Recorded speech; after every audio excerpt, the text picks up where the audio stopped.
அழைக்க பண்ணுகிற புத்திர சுவிகாரத்தின் ஆவியை எங்களுக்கு தந்தவரே நாங்கள் உம்மை ஆராதிக்கிறோம் ஆண்டவரே. நீர் இருக்கிறவரும் இறந்தவருமாயிருக்கிறவர், பூமியின் உள்ளளவும் கர்த்தாவே எங்களோடு இருக்கிறவர் கர்த்தாவே. பூமி உள்ளளவும் விதைப்பு மறுப்பு ஒளிவதில்லை என்று சொல்லியிருக்கிறது சுவாமி. நீர் நல்லவர், நீர் நல்லவர். தாயின் கருவில் உருவாவதற்கு முன்னமே நீர் எங்களை தெரிந்து கொண்டீர் கர்த்தாவே. அழைத்த ஒரு உண்மை எங்களாவே எங்கள் உருவாவதற்கு முன்னமே நம்முடைய கண்கள் கண்டது கர்த்தாவே. நீர் எங்கள் மேல் தயவாயிருக்கிறவர். உம்மை நாங்கள் துதிக்கிறோம் கர்த்தாவே. ரூபவதி என்று அழைக்கிறவர் நாங்கள் உம்மை ஸ்தோத்தரிக்கிறோம் சுவாமி. நீர் பரிசுத்த பரிசுத்த கர்த்தரை நாமத்தை மகிமைப்படுத்திக் கொண்டிருப்போமாக. ஒருவரும் சேரக்கூடாத ஒளியில் வாசம் செய்கிறவர், அந்த காலத்தில் இருக்கிற பொக்கிஷங்களை ஒளிபிடத்தில் இருக்கிற புதையல்களும் தருகிறவர். உம்மை நாங்கள் ஆராதிக்கிறோம் ஆண்டவரே. நாங்கள் ஜீவனோடு இருப்போமானால் அது உம்முடைய கிருபை கர்த்தாவே. நாங்கள் அழியாமல் இருப்பது உம்முடைய கிருபை கர்த்தாவே. நீர் எங்கள் மேல் வைத்த கிருபை அனாதி தீர்மானத்திற்காக ஸ்தோத்திரிக்கிறோம் ஆண்டவரே. நீர் நல்லவர், நீர் நல்லவர் கர்த்தாவே. நீரே என் பலனாயிருக்கிறேன், நீரே எனக்கு வெளிச்சமாயிருக்கிறேன், நீரே எங்களுக்கு நம்பிக்கையாயிருக்கிறேன், நீரே எங்களுக்கு அடைக்கலமாயிருக்கிறீர் கர்த்தாவே. நீரே எங்களுக்கு துருகமாயிருக்கிறீர் கர்த்தாவே. நாங்கள் உம்மை நம்பி இருக்கிறோம் சுவாமி. நாங்கள் ஒருபோதும் வெட்கப்பட்டு போவதில்லை, ஒருபோதும் எந்த சூழ்நிலையிலும் கர்த்தாவே நாங்கள் ஒருபோதும் வெட்கப்பட்டு போவதில்லை. எங்கள் சத்துருக்களுக்கு முன்பாக நீர் எங்களுக்கு ஒரு பந்தியை ஆயத்தப்படுத்தி எங்கள் தலையை எண்ணெயால் அபிஷேகம் பண்ணுகிறதற்காக ஸ்தோத்திரிக்கிறோம். ஜீவனுள்ள நாளெல்லாம் நன்மையும் கிருபையும் எங்களை பின்தொடர்வதற்காக ஸ்தோத்திரிக்கிறோம். கர்த்தருடைய வீட்டிலே நாங்கள் நீடித்த நாட்களாய் நிலைத்திருப்போம் ஆண்டவரே. நீர் நல்லவராக இருக்கிறீர், நீர் நல்லவராக இருக்கிறீர். நீர் ஒருவரே பெரியவர். உம்முடைய நாம மாத்திரமே எங்களை பெயர் சொல்லி அழைத்தது கர்த்தாவே. நீர் மாத்திரம் எங்களை பெயர் சொல்லி அழைத்தவர் கர்த்தாவே. எல்லாம் எங்களை புறச்சாதிகள் ஒதுக்கின போதும், எல்லாம் சொந்தங்களும் எங்களை வெறுத்த போதிலும் நீர் மாத்திரம் எங்களை வெறுக்கவில்லை. நீர் மாத்திரம் எங்களை நேசித்தீர், நீர் மாத்திரம் எங்களை நேசித்தீர் கர்த்தாவே. உம்முடைய அன்பு பெரியது கர்த்தாவே. நோய்வாய்ப்பட்ட நிலையிலே உம்முடைய அன்பு எங்களை தாங்கினது, உம்முடைய வார்த்தை எங்களை குணமாக்கினது கர்த்தாவே. எங்களுடைய எலும்புகளுக்கு உம்முடைய வார்த்தை ஔஷதமாயிருந்தது கர்த்தாவே. உம்மை நாங்கள் ஆராதிக்கிறோம், உம்மை நாங்கள் உயர்த்துகிறோம் ஆண்டவரே. உம்முடைய ஆவியை எங்களுக்கு கொடுத்தீர் கர்த்தாவே, உம்முடைய ஜீவனை எங்களுக்கு கொடுத்தீர் கர்த்தாவே, உம்முடைய சமாதானத்தை எங்களுக்கு வைத்து போனீர் கர்த்தாவே. நாங்கள் உம்மை துதிக்கிறோம், உம்மை நாங்கள் ஸ்தோத்திரிக்கிறோம். மரண விளிம்பிலிருந்து நீர் எங்களை ஒவ்வொரு நாளும் பாதுகாக்கிறீர். உமக்கு நாங்கள் நன்றி செலுத்துகிறோம் கர்த்தாவே. அப்பா என்று கூப்பிடும் போதெல்லாம் நீர் எங்களை உருவாக்குகிறவராக இருக்கிறீர். உடைக்கப்படும் போதெல்லாம் உம்முடைய வார்த்தை எங்களை உருவாக்குனது கர்த்தாவே. உம்முடைய வார்த்தை எங்களை கட்டினது கர்த்தாவே. முன்னேறி செல் என்று சொல்லினது கர்த்தாவே. உம்மை நாங்கள் ஸ்தோத்திரிக்கிறோம். நீர் நல்லவர், நீர் நல்லவர் கர்த்தாவே. உம்முடைய அன்பிற்காக, உம்முடைய தயவிற்காக நன்றி கர்த்தாவே. நீர் எத்தனை நல்லவராக இருக்கிறீர், நீர் எத்தனை நல்லவராக இருக்கிறீர். நீதிமான் பிள்ளைகள் அப்பத்திற்கு அலைந்து தெரிவதில்லை என்று சொன்னீரே, உம்மை நாங்கள் ஸ்தோத்திரிக்கிறோம் ஆண்டவரே. நீதிமான் முதிர் வயதிலும் அவன் கனித்தந்து செழுமையும் கொழுமையுமாயிருப்பான் என்று சொல்லியிருக்கிறீரே, உமக்கு நாங்கள் நன்றி செலுத்துகிறோம் ஆண்டவரே. நீதிமானுடைய வீட்டில் ரட்சிப்பின் கெம்பீர சத்தம் உண்டாகும் என்று சொன்னீரே, நாங்கள் உம்மை ஸ்தோத்திரிக்கிறோம். சாலமன் கேளாத மகிமையும் ஞானத்தை கொடுத்தீரே, ஐஸ்வர்யத்தை கொடுத்தீரே. நீர் எவ்வளவாய் நல்லவராக இருக்கிறீர். அப்படியாய் சாலமனுக்கு கொடுத்த தேவன் எங்களுக்கு உம்முடைய ஞானத்தை நீர் தர வல்லவராய் இருக்கிறீர். உமக்கு நன்றி. எங்களுடைய பலவீனத்தில் உம்முடைய பலன் பூரணமாய் இருக்கிறது கர்த்தாவே. ஒருவன் ஞானத்தில் குறைவுள்ளவனாயிருந்தால் அவனுக்கு சம்பூர்ணமாய் கொடுக்கப்படும் என்று சொன்னீரே. உம்முடைய கிருபை எவ்வளவாய் பெரியது கர்த்தாவே. உம்முடைய அன்பு எவ்வளவாய் பெரியது கர்த்தாவே. நீர் நல்லவராக இருக்கிறீர், நீர் நல்லவராக இருக்கிறீர். எங்க மேல் வைத்த அன்பு உம்முடைய ஜீவனையே தந்தது கர்த்தாவே. நீர் எத்தனை நல்லவராக இருக்கிறீர். இதோ நான் புதிய காரியத்தை செய்வேன் என்று சொன்னீரே, நாங்கள் உம்மை துதிக்கிறோம் ஆண்டவரே. நீ அறியாதது உனக்கு எட்டாததுமான பெரிய காரியங்களை செய்வேன் என்று சொன்னீரே, நாங்கள் உம்மை ஸ்தோத்திரிக்கிறோம் ஆண்டவரே. உன்னுடைய பிள்ளைகளுடைய சமாதானம் பெரிதாயிருக்கும் என்று சொன்னீரே, நாங்கள் உம்மை துதிக்கிறோம். இஸ்ரவேலுக்கு உண்டாகும் சமாதானத்தை நீ காண்பாய் என்று சொன்னீரே, நாங்கள் உம்மை துதிக்கிறோம் ஆண்டவரே. ஒருவராய் பெரிய காரியங்களை செய்தீரே, நாங்கள் உமக்கு நன்றி செலுத்துகிறோம். இயற்கைக்கு அப்பாற்பட்டதை எங்களுடைய வாழ்க்கையில நீர் செய்கிறதற்காக ஸ்தோத்தரிக்கிறோம். ஒன்றுக்கு உதவாத எங்களை தெரிந்து கொண்டீரே, நாங்கள் உம்மை ஸ்தோத்தரிக்கிறோம். தகுதி இல்லாத எங்களை நீர் தகுதிப்படுத்தினீர் கர்த்தாவே. உம்முடைய நாமம் எங்களை தகுதிப்படுத்தினதற்காக ஸ்தோத்தரிக்கிறோம். நீர் அழைத்தவர் உண்மையுள்ளவர் கர்த்தாவே. உம்முடைய அன்பு ஒருபோதும் மாறாதது கர்த்தாவே. உமக்கு நன்றி செலுத்துகிறோம் ஆண்டவரே. உன் பக்கத்தில் 1000 பேர் உலது வரத்தில் 10000 பேர் விழுந்தாலும் அது உன்னை அணுகாது என்று சொன்னீரே, நாங்களும் உம்மை ஸ்தோத்தரிக்கிறோம். இந்த வானமும் பூமியும் ஒளிந்து போனாம் என்ற வார்த்தை ஒரு பாகிலும் அழியாது என்று சொன்னீரே, நாங்களும் உம்மை ஸ்தோத்தரிக்கிறோம். நீர் எத்தனை நல்லவராக இருக்கிறீர், நீர் எத்தனை நல்லவராக இருக்கிறீர் கர்த்தாவே. உம்மை இப்பொழுது கைவிட்டேன், ஆனால் இறுக்கமான இரக்கங்களால் நான் உன்னை சேர்த்து கொண்டேன் என்று சொன்னீரே. உமக்கு நன்றி, உமக்கு நன்றி, உமக்கு நன்றி கர்த்தாவே. நீர் நல்லவர், நீர் நல்லவர். உம்மை பாடி நாங்கள் மகிமைப்படுத்துகிறோம் ஆண்டவரே. நீர் செய்த நன்மைகள் பாடிமே நாங்கள் உயர்த்துகிறோம். சாரோனின் ரோஜாவே, என் ஆத்துமா நேசரே, பழுதற்ற இரத்தமே, தேவாட்டுக்குட்டியே என்ற பாடலை நம் உணர்ந்து பாடுவோமாக.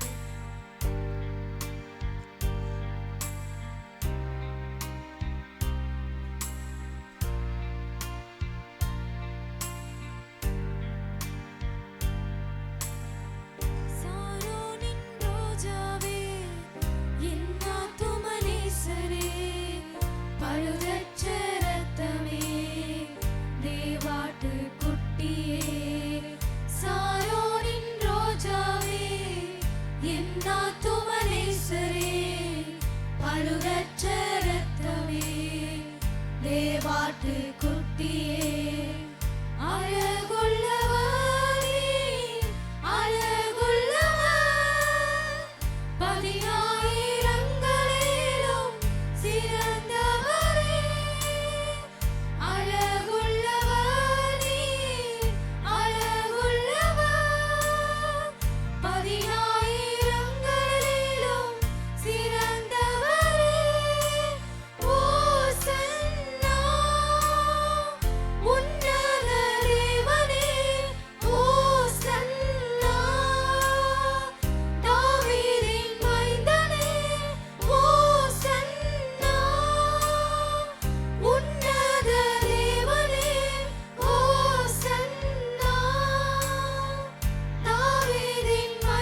உங்கள் செவிகள் மாத்திரம் திறந்திருப்பதாக.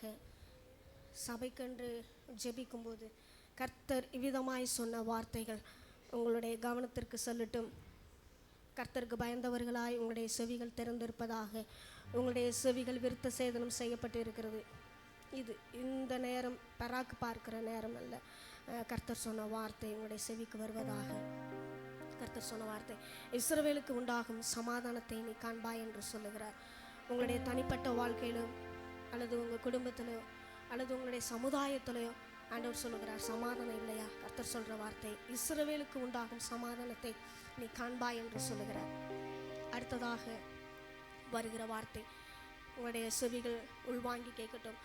எகிப்தியனுக்கு வரப்பண்ணின வாதைகளில் ஒன்றையாகிலும் நான் உங்களுக்கு வரப்பண்ணுவதில்லை என்று சொல்லியிருக்கிறார். அவர் சொன்ன வார்த்தை, நானே உன் பரிகாரியாகிய கர்த்தர். வியாதியை குறித்து மரணத்தை குறித்து உங்களுக்கு பயம் இருக்குமானால் கர்த்தர் விதமாய் சொல்லுகிற வார்த்தை, நானே உன் பரிகாரியாகிய கர்த்தர் என்று சொல்லுகிறார். அடுத்ததாக ஒரு எச்சரிப்பின் வார்த்தையை கர்த்தர் சொல்லுகிறார். எல்லா காவலோடும் உன் இருதயத்தை காத்துக்கொள் என்று சொல்லுகிறார். முதலாவது உங்களுடைய சிந்தனை ரொம்ப முக்கியம் என்று சொல்லுகிறார். எல்லா காவலோடும் உன் இருதயத்தை காத்துக்கொள். அடுத்ததாக வருகிற எச்சரிப்பின் அதே வார்த்தை, கர்த்தருக்கு பிரியமில்லாத சவகாசம் உனக்கு வேண்டாம் என்று சொல்லுகிறார். கர்த்தரை குறித்தான வார்த்தை திரும்ப திரும்ப வருகிறது. கர்த்தருக்கு பிரியமில்லாத சவகாசம் உனக்கு வேண்டாம் என்று சொல்லுகிறார். அது ஆணாக இருக்கட்டும் பெண்ணாக இருக்கட்டும். அடுத்ததாக வருகிற வார்த்தை, உங்களுடைய வாழ்க்கையில கர்த்தரை தேடின பிறகு எந்த பிரச்சனைகள் வந்தாலும், எந்த பாடுகள், எந்த அவமானம், எந்த நிந்தனைகள் வந்தாலும் அவர் சொல்லுகிற வார்த்தை, முடிவு பரியந்தம் நிலைத்திருக்கிறவனை ரட்சிக்கப்படுவான் என்று சொல்லுகிறார். பின்னிட்டு போக வேண்டாம். வாழ்க்கையில போராட்டங்கள் உண்டு, பாடுகள் உண்டு. ஆனால் கர்த்தர் சொல்லுகிறார், எல்லாவற்றையும் நான் ஜெயித்தேன், உலகத்தை ஜெயித்தேன். அவர் நமக்குள்ளே உங்களுக்குள்ளே இருக்கிறார். முடிவு பரியந்தம் நிலைத்திருக்கிறவனை ரட்சிக்கப்படுவான் என்கிறார். ஆனால் பாடுகளை குறித்து, அவமானங்களை குறித்து, பிரச்சனைகளை குறித்து பயந்து திரும்ப நீங்கள் பின்னிலைமைக்கு போவீர்களானால் உங்களுடைய காரியம், உங்களுடைய நிலைமை மிகவும் மோசமாயிருக்கும் என்று சொல்லுகிறார். ஆனால் கர்த்தரை நீங்கள் உறுதியாய் பற்றி கொள்ளுங்கள். ஹல்லேலூயா. கர்த்தருடைய நாமத்தை நாம் மகிமைப்படுத்துவோமாக. கரங்களை தட்டி கர்த்தருடைய நாமத்தை மகிமைப்படுத்துவோமாக. எங்களை நேசிக்கிற நல்ல பிதாவே, இந்த அருமையான இந்த நாளுக்காக நாங்கள் நன்றி செலுத்துகிறோம். நம்முடைய வார்த்தை வருவதற்காக நன்றி கர்த்தாவே. நீர் நல்லவர். நீர் எங்களை நடத்தி வருகிறீர். நீர் எங்களை சுமக்கிறீர். நீர் எங்களை தாங்குகிறீர் கர்த்தாவே. நீர் எங்களை நேசிக்கிறீர். நீர் எங்களை ரூபவதி என்று சொல்லியிருக்கிறீர். உமக்கு நாங்கள் நன்றி செலுத்துகிறோம். மீட்பர் இயேசு கிறிஸ்துவின் நாமத்தில் ஜெபிக்கிறோம் எங்கள் நல்ல பிதாவே, ஆமேன். சண்டே கிளாஸ் பிள்ளைங்க, நீங்கள் சண்டே கிளாஸில் போய் உங்கள் காணிக்கைகளை விதைங்க. மற்றவர்கள் நம்ம எல்லாரும் விசுவாசத்தோடு பயபக்தியோடு கூட கரங்களில் நம்முடைய காணிக்கை தசமங்கள் எடுத்துக்கொள்வோம். அதை கர்த்தருடைய ராஜ்யத்தில் நாம் விதைப்போம். ஒரு பாடலை பாடும் பொழுது அதை நீங்கள் ஒரு பெரிய விசுவாசத்தோடும் நம்பிக்கையோடும் கர்த்தருடைய வார்த்தைக்கு கீழ்ப்படுகிறோம் என்ற அந்த மன நிறைவோடு கூட தேவனுடைய ராஜ்யத்தில் விதைக்க நான் அன்போடு உங்களை அழைக்கிறேன், கேட்டுக்கொள்கிறேன். யாவரும் கண்களை மூடலாம். காணிக்கை செலுத்தும் பொழுது எல்லாரும் காணிக்கைக்காக ஜெபிக்கும் பொழுது தயவு செய்து எழுந்திருந்து கொள்ளுங்கள். ஒருவேளை நீங்கள் யாராவது அமர்ந்திருந்தால் எழுந்து செபித்து பிறகு அதை நீங்கள் விசுவாசத்தின் அடிப்படையிலே விதைக்கும்படியாக அன்போடு கேட்டுக்கொள்கிறேன். வாலிப பிள்ளைகள் முன்னாடி வந்து உட்காந்து கொள்ளும்படியாக கேட்டு நான் வந்து வந்துக்கோங்க, வாசப்படியில் உட்கார வேண்டாம். ஓகே, கண்களை மூடலாம், ஜெபம் பண்ணலாம். எங்களை நேசிக்கிற நல்ல பிதாவே, கர்த்தராகிய இயேசுவின் நாமத்தில் இடத்தில் வருகிறோம். நீர் எப்பொழுதும் நல்லவராகவே வாக்கு மாறாதவராக எங்களுக்காக சிலுவிலே மரித்தது மாத்திரமல்ல, எங்களுடைய தரித்திரங்களை சிலுவிலே சுமந்தீர், எங்கள் சாபங்களை சுமந்தீர், எங்களை ஐஸ்வர்யவனாக உம்முடைய சிலுவை மாற்றிவிட்டது, எங்களை ஆசீர்வதிக்கப்பட்டவர்களாக உம்முடைய சிலுவை மாற்றிவிட்டது. அதற்காக நாங்கள் நன்றி செலுத்துகிறோம். இப்பொழுதும் கர்த்தாவே, உம்முடைய கல்வாரி இரத்தத்தினால் நாங்கள் மன்னிக்கப்பட்டவர்களாய் மாத்திரமல்ல, ஆசீர்வதிக்கப்பட்டவர்களாய் சுதந்திரவாளிகளாய் காணப்படுகிறோம். நீர் கொடுத்த எல்லா சுதந்திரத்திலிருந்தும் ஆசீர்வாதத்திலிருந்தும் ஒரு பகுதியை பிரித்தெடுத்து தசமபாகமாக காணிக்கையாக உம்முடைய ராஜ்யத்தில் விதைக்க ஆயத்தமாக இருக்கிறோம். கர்த்தரைவைகளை அங்கீகரித்து ஆசீர்வதித்து 1000 மடங்கு ஆமிக்கி குலுக்கி எங்கள் மடியிலே நன்றாய் சரிந்து விழும்படியாக நீர் போட போகிறபடினாலே ஸ்தோத்திரம். நாங்கள் உமக்கு கொடுப்பதனால் எங்கள் பிள்ளைகள் சுகமாய் இருப்பார்கள். நாங்கள் உமக்கு விதைக்கிறபடினாலே எங்கள் வம்சமும் சந்ததியும் பாக்கியம் உள்ளதாக ஆசீர்வதிக்கப்பட்டதாக மாறுமே. அதற்காக ஸ்தோத்திரம் ஆண்டவரே. இவைகளினால் உம்முடைய நாமம் மகிமைப்படட்டும். இயேசுவின் நாமத்தில் நல்ல பிதாவே, ஆமென்.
ஃபஸ்ட் டைம் யாராவது வந்திருந்தால் எழுப்பி நிற்க முடியாது நாங்கள் கேட்டுக்கொள்கிறோம். அவங்க கலா அவங்க மகிமையின் தோட்டத்துக்கு வந்தீங்க, மறுபடியும் இங்கே வந்திருக்கிற குறித்து ரொம்ப சந்தோஷம் அடைகிறோம்.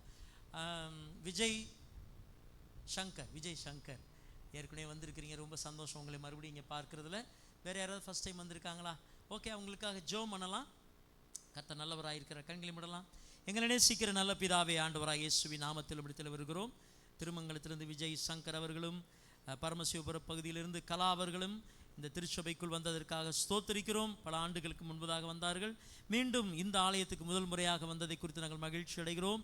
இயேசு கொடுக்கிற சமாதானம் சகோதரி கலாவுடைய உள்ளத்திலும் ஆண்டவரே அவர்களுடைய குடும்பங்களிலும் எதிர்காலத்திலும் அவருடைய வம்சத்திலும் பெருகத்தக்கதாக நாங்கள் வேண்டிக் கொள்கிறோம். அதே போல சகோதரன் விஜய் சங்கர் அவர்களுக்காக நன்றி செலுத்துகிற இந்த வாலிப நாட்களிலே இயேசுவுக்கு பிரியமாய் அவர் வாழுகிறார். அவர் எதிர்காலம் வெற்றிகரமாய் அமைய நாங்கள் சபையாராக ஜெபிக்கிறோம். அந்த இருவரையும் சபையின் சார்பாக பிதா, குமாரன், பரிசுத்தாவி நாமத்தினாலே அவர்களை வாழ்த்துகிறோம், ஆசீர்வதிக்கிறோம். கர்த்தர் அவர்களை அப்படி ஆசீர்வதித்தபடினாலே நன்றி செலுத்துகிறோம். இயேசுவின் நாமத்தில் நல்ல பிதாவே, ஆமென். கரங்களை தட்டி அவர்களுக்காக தேவனை மகிமைப்படுத்துவோம். ரொம்ப சந்தோஷம். ஒவ்வொரு வாரமும் வாங்க விஜய் கலாவுங்க, ஒவ்வொரு வாரமும் வாங்க. சர்ச்சை தான் பார்த்துக்கிட்டீங்களே, ஒவ்வொரு வாரம் வாங்க. கர்த்தர் உங்களை ஆசீர்வதிப்பார். ஏப்ரல் மாதம் 2ஆம் தேதி பிபிஎஸ் டீச்சர்ஸ் ட்ரைனிங் இருக்கிறது. பிபிஎஸ் டீச்சர் ட்ரைனிங் இருக்கிறது. ஆகவே நீங்கள் குறிப்பாக வாலிப தம்பிங்க, வாலிப பிள்ளைங்க, நீங்கள் பேர் கொடுக்க முடியாது நாங்கள் கேட்டுக்கொள்கிறோம்.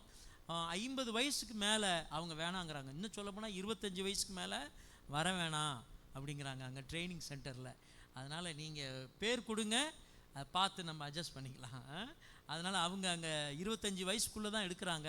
ஏன்னா அவங்களால கொஞ்சம் வயது கூடுறப்ப உட்காந்து எழுந்திருக்க முடியலைங்கிறதுனால ஒருவேளை வாலிப வயதில் உள்ளவங்க போய் அங்கே ட்ரைனிங் எடுத்துகிட்டு வந்துட்டு நம்ம சர்ச்சில் இருக்கக்கூடிய கொஞ்சம் வயது முதிர்ந்தில் இருக்கக்கூடிய 30-35 வயசில் இருக்கக்கூடிய டீச்சர்ஸ் இருக்கிறீங்க, உங்களுக்கு நாங்கள் சொல்லிக் கொடுக்க ஆசைப்படுறோம். ஏன்னா அங்கே வந்து அலோவ் பண்ண மாட்டாங்க. 18 to 25 இயர்ஸ் மாத்திரம்தான் அங்கே ட்ரைனிங்க்கு அவங்க அலோவ் பண்ணுவாங்க. அதனால் வாலிப தம்பிங்க வயதில் ஒரு 30 வயதுக்குள்ளே இருந்தீங்கன்னா வாங்க, சந்தோஷமாக நீங்கள் வாங்க, பிபிஎஸ் ட்ரைனிங் வாங்க. அதுக்கப்புறம் மே மாதத்தில் 2-3 கிராமங்களில் நம்ம சர்ச்சில் சிறு பிள்ளைகளுக்கு ஊழியத்தை செய்ய கர்த்தர் உதவி செய்வாராக. அல்லேலூயா. தேவனுடைய வார்த்தைக்கு நிறைய செல்வோம். கர்த்தர் நல்லவராக இருக்கிறார்.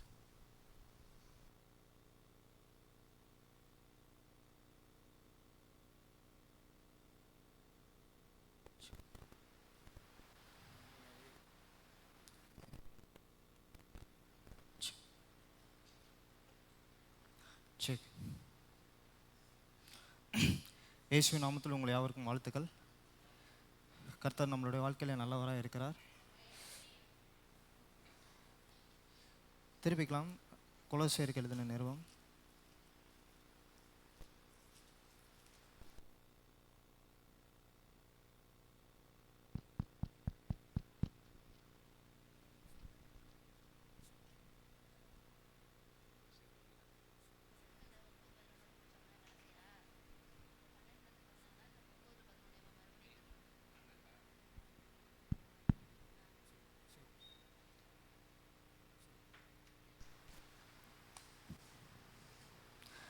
செக்.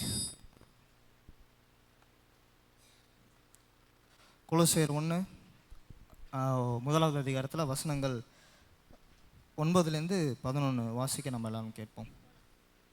பக்கம் 275. இது நிமித்தம் நாங்கள் அதை கேட்ட நாள் முதல் உங்களுக்காக இடைவிடாமல் ஜெபம் பண்ணுகிறோம். நீங்கள் எல்லா ஞானத்தோடும் ஆவிக்குரிய விவேகத்தோடும் அவருடைய சித்தத்தை அறிகிற அறிவினாலே நிரப்பப்படவும் சகலவித நற்கிரிகளுமாகிய கன்னிகளை தந்து தேவனை அறிகிற அறிவில் விருத்தியடைந்து கர்த்தருக்கு பிரியமுண்டாக அவருக்கு பாத்திரராய் நடந்து கொள்ளவும் சந்தோஷத்தோட கூடிய எல்லா பொறுமையும் நீடிய சாந்தமும் உண்டாவதற்கு மகிமையான அவருடைய வல்லமையின்படி எல்லா வல்லமையாலும் பலப்படுத்தப்படவும் உங்களுக்காக வேண்டுதல் செய்கிறோம். ஆமென். இது கர்த்தருடைய வார்த்தை. நம் கண்களை மூடி நாம் ஜெபிப்போம். நேசிக்கிற நல்ல பிதாவே, ஆண்டவரே, இந்த நாளிலே முடியத்தில் நாங்கள் வருகிறோம். இந்த வார்த்தையை சத்தத்தை கேட்டுக்கொண்டுகிற ஒவ்வொரு மக்களுக்காகவும் நாங்கள் ஜெபிக்கிறோம். ஆண்டவரே, முக்கியமாக இந்த வார்த்தையை நீர் கொடுத்திருக்கிறீர். நாங்கள் வாழ்க்கையிலும் ஆவிக்குரிய ரீதியிலும் அறிவிலும் செழிக்கும்படியாக இந்த வார்த்தையை மனிதன் அல்ல பரிசுத்த ஆவியானவர் நீர் எழுதியிருக்கிறீர். அப்படியாகவே நாங்கள் இதை பார்க்கிறோம். எனவே பரிசுத்த ஆவியானவர் தாமே எங்களை சகல சத்தியத்துக்குள்ளும் நடத்தும்படியாக இயேசுவின் நாமத்தை ஜெபிக்கிறோம் நல்ல பிதாவே. ஆமென். வாழ்க்கை மாற்றும் ஜெபம் என்று ஏன் விசில் வருது? பண்ணிட்டுருக்குறேன். வாழ்க்கை மாற்றும் ஜெபம் அப்படின்னு கொலோசியரில் 9 வசனங்கள் 11 முடிய பவுல் சபையாருக்காக ஜெபித்ததை குறித்து நாம் பார்த்து கொண்டு இருக்கிறோம். ஒருவேளை உண்மையிலே நீங்கள் பிறரோட வாழ்க்கையை மாற்றும்படி ஜெபிக்க வேண்டும் என்றால் எப்படி நாம் ஜெபிப்பது என்பதை அழகாக நம்ம இங்கே பவுல் சில காரியத்தை சொல்லி சபையாருக்காக ஜெபிக்கிறார். எனவே நம்ம அதை தான் பார்த்து கொண்டு இருக்கிறோம். முதல் காரியத்தை பார்ப்போமானால் வசனம் 9 ஃபஸ்ட்டு எதற்காக ஜெபிக்கிறார் அப்படின்னா, நீங்கள் எல்லாம் ஞானத்தோடும் ஆவிக்குரிய விவேகத்தோடும் அவருடைய சித்தத்தை அறிகிற அறிவினாலே நிரப்பப்படவும்.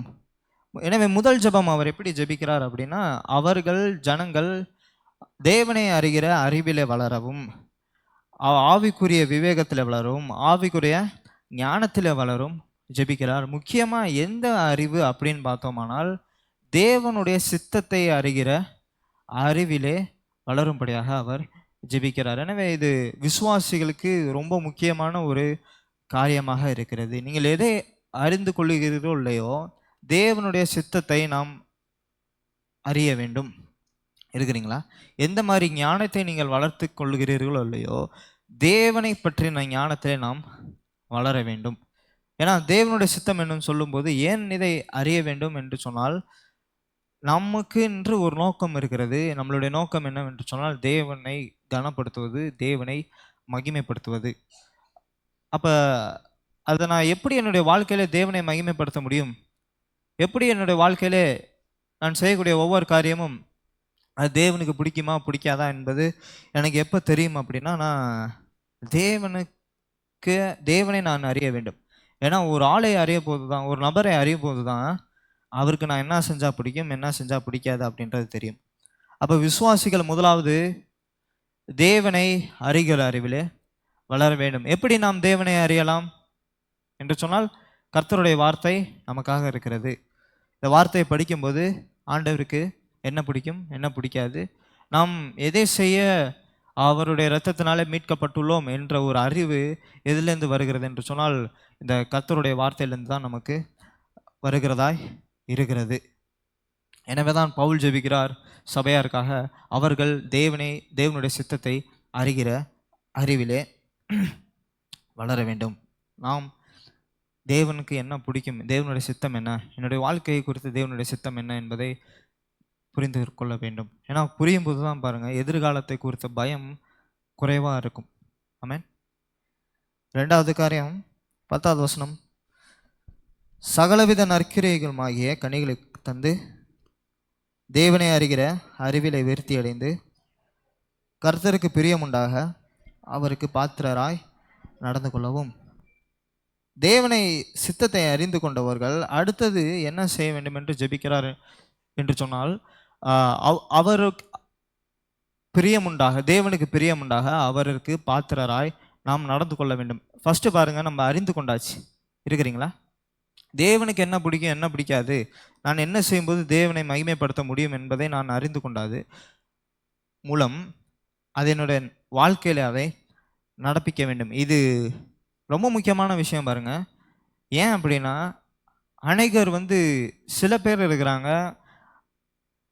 தேவனை வார்த்தையில் உட்கார மாட்டோம். அநேகர் தேவனை பற்றி ஒன்றும் தெரியாது, அவரோட குணாதிசயத்தை அறிய நேரம் ஒதுக்க மாட்டோம். அவருடைய ஆவிக்குரிய விவேகத்தில் வளர்வதற்கு நம்ம நேரத்தை ஒதுக்க மாட்டோம் அல்லது முன் வர மாட்டோம். ஆனால் நம்மளுடைய நடத்தையை நம்ம அநேக சமயத்தில் நம்ம என்ன நினச்சிருக்கிறோம்னா, நம்ம நடத்தை ரொம்ப நல்ல நடத்தையாக இருக்கிறது, நம்ம தேவனுக்கு பிரியமான வழியில் தான் நடக்கிறோம், நான் தேவனுக்கு பாத்திரராக தான் நடந்து கொண்டு இருக்கிறேன் அப்படின்னு நினைக்கும் போது என்ன ஆகுதுன்னா, ஓகே நல்லபடியாக இருக்கிறீங்க, ஓகே ஒரு ஆளுக்கு தர்மம் பண்ணும்போது நீங்கள் அப்படி நினைக்கிறதுல தப்பு இல்லை. ஆனால் என்ன ஆகுதுன்னா, அது அப்படியே போகிற போக்கில் ஒரு ஆபத்தாய் மாறி போயிடுது. ஏன் அப்படின்னு சொன்னோம்னா, தேவனுக்கு நம்ம எப்போ பிரியப்படுத்துகிற மாதிரி நடப்போம் என்றால், முதலாவது காரியம், நீங்கள் முதலாவது இயேசுவை சொந்த ரட்சகராக ஏற்றுக்கொள்ள வேண்டும். இருக்கிறீங்களா? அப்போ இயேசுவே இருதயத்தில் இல்லாதப்ப எவ்வளவு நல்லது செய்தாலும் நான் சொல்லுகிறேன், அவருக்கு பிரியம் உண்டாக அவருக்கு பாத்திரராய் நம்மளால் நடக்க முடியாது.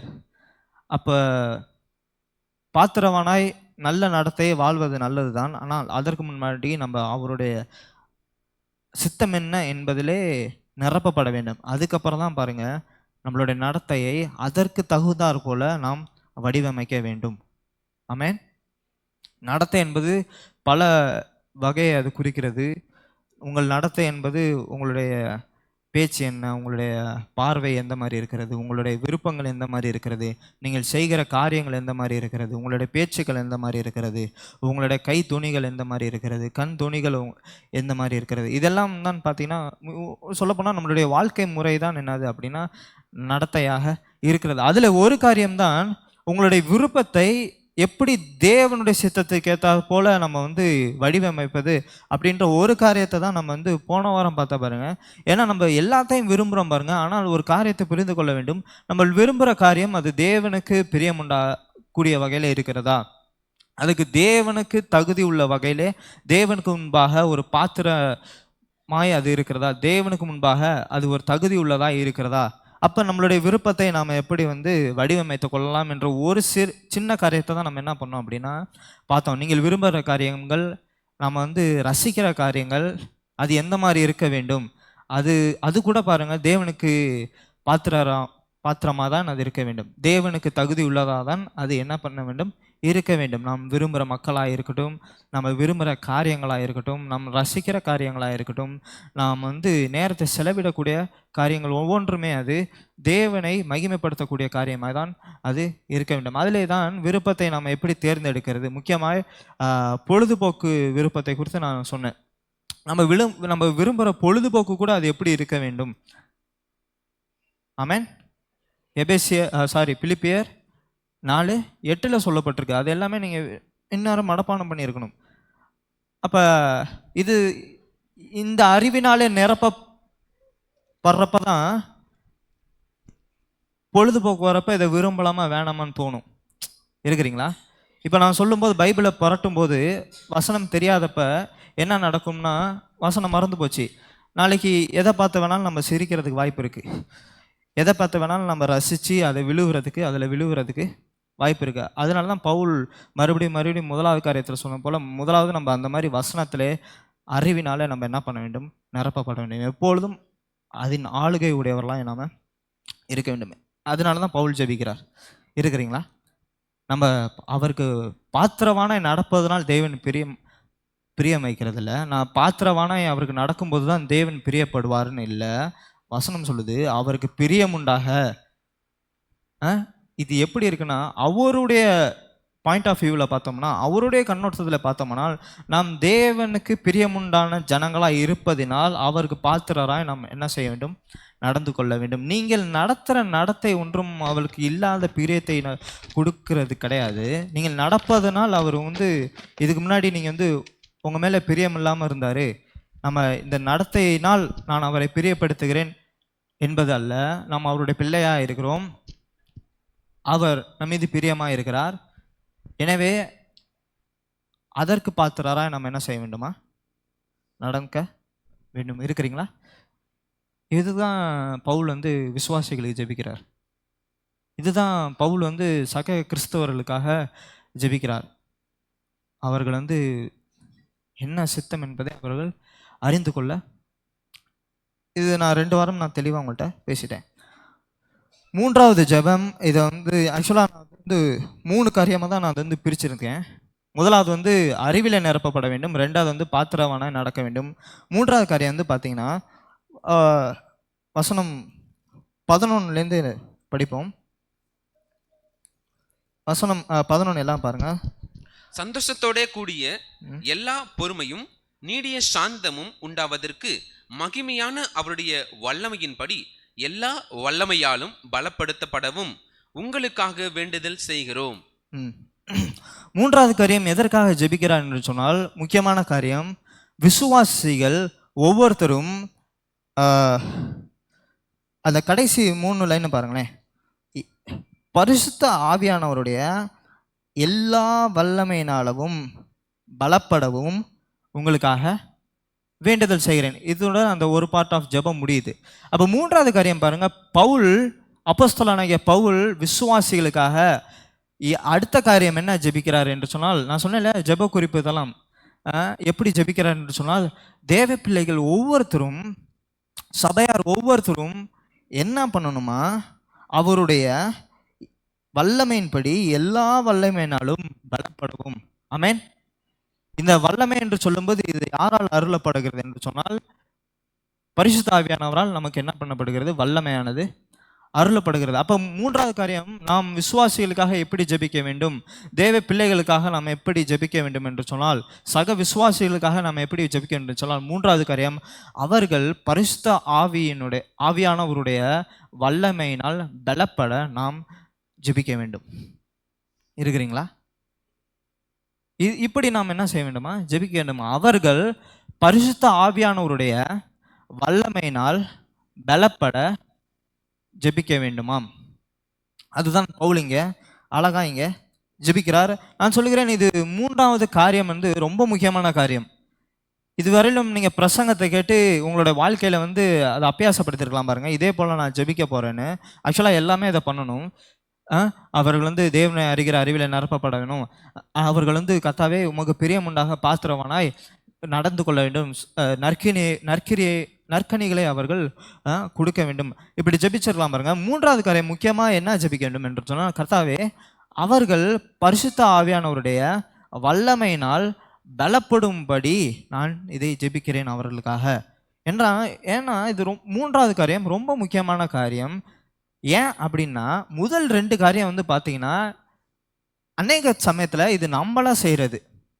முதல் காரியம் அறிவினால் நிரப்பப்பட, ஞானத்தினால் நிரப்பப்பட அப்படின்னும் போது இது யார் செய்கிறது அப்படின்னா அந்த செய்வினை அப்படின்வாங்களா, அந்த செய்வினை யார் செய்கிறது அப்படின்னா நான் செய்கிறது.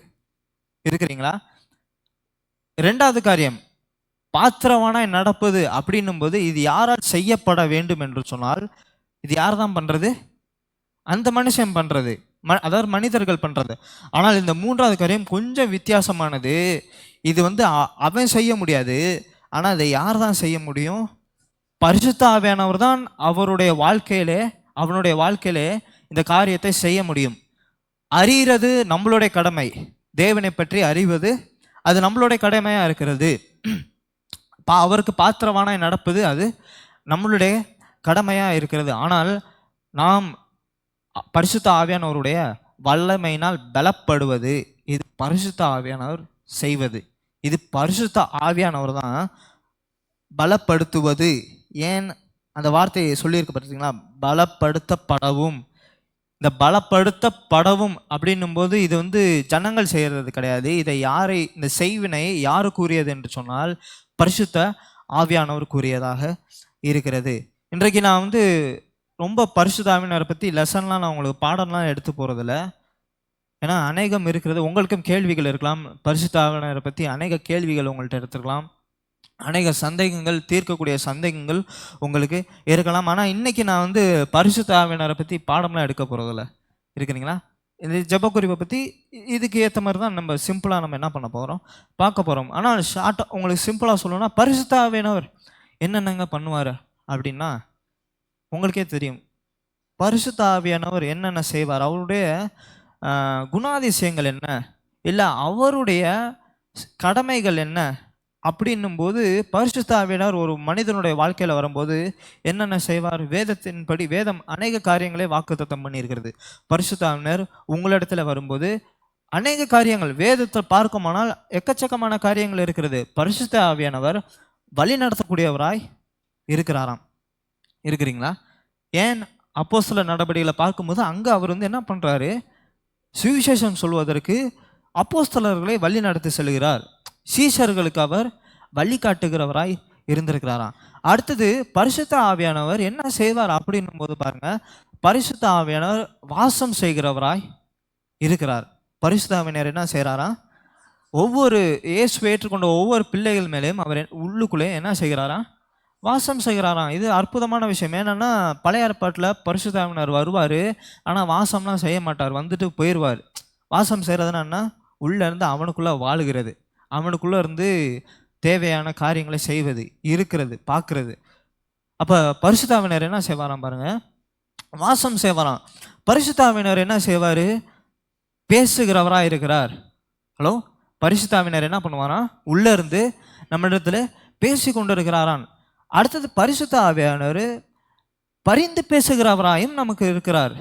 ஹலோ, நம்ம ஜெபிக்கும் போது பிதாவின் இடத்துல பரிந்து பேசுகிறவராய் இருக்கிறார் நமக்காக. ஏன்னா நம்ம அநேக சமயத்தில் வாயிலிருந்து ஜெபத்துக்கான வார்த்தை வராத போது பரிசுத்த ஆவியானவர் உள்ளத்திலிருந்து பிதாவின் இடத்துல பரிந்து பேசுகிறவராய் இருக்கிறாராம். அடுத்தது பரிசுத்த ஆவியானவர் மன்றாடுகிறவராயும் இருக்கிறார். நம் பாவம் செய்து குற்ற உணர்ச்சி அடைந்து நம்ம பிதாவிடத்தில் போகும்போது, கிருபையின் சிங்காசனத்துக்கு முன்னாடி போகும்போது பரிசுத்த ஆவியானவர் நமக்காக இங்கேருந்து என்ன செய்ய வேண்டும் என்பதை, அந்த குற்ற உணர்ச்சின்னு ஒன்று இருக்குல்ல, குற்ற உணர்ச்சி இல்லை, ஆனால் அதை உணர்த்துவது, குத்தி காமிக்கிறது இல்லை, ஆனால் அதை என்ன பண்ணுறது, சாஃப்டாக உணர்த்துகிறவராயும் இருக்கிறாரான். அடுத்தது இயேசு கிறிஸ்து சொன்ன மாதிரி பரிசுத்த ஆவியானவர் சகல சத்தியத்துக்குள்ளும் நம்மளை நடத்துகிறவராய் இருக்கிறாராம். இத்தனை காரியங்களை அவர் பண்ணி கொண்டு இருக்கிறாராம் பாருங்க. அடுத்தது பரிசுத்த ஆவியானவர் வெளிப்பாட்டை காண்பிக்கிறவராய் இருக்கிறாராம். அநேகருக்கு பரிசுத்த ஆவியானவர் என்ன பண்ணுகிறாராம்? அது என்ன சொல்கிறது, நிறைய பேர் சாட்சியை நான் கேட்டிருக்கேன் இல்லையா? அப்படியே வெள்ளை கலரில் இருந்துச்சு, அப்படியே தங்க படிக்கட்டில் நான் என்ன பண்ணிட்டே இருக்கேன், ஏறிக்கிட்டு இருக்கிறேன். ஸோ வெளிப்பாட்டை காட்டக்கூடியவராய் அவர் இருக்கிறாரான். அடுத்தது முக்கியமான விஷயம், பரிசுத்த ஆவியானவர் நற்கனிகளை கொடுக்கக்கூடியவராக இருக்கிறார். என்னென்னங்க நற்கனிகள்?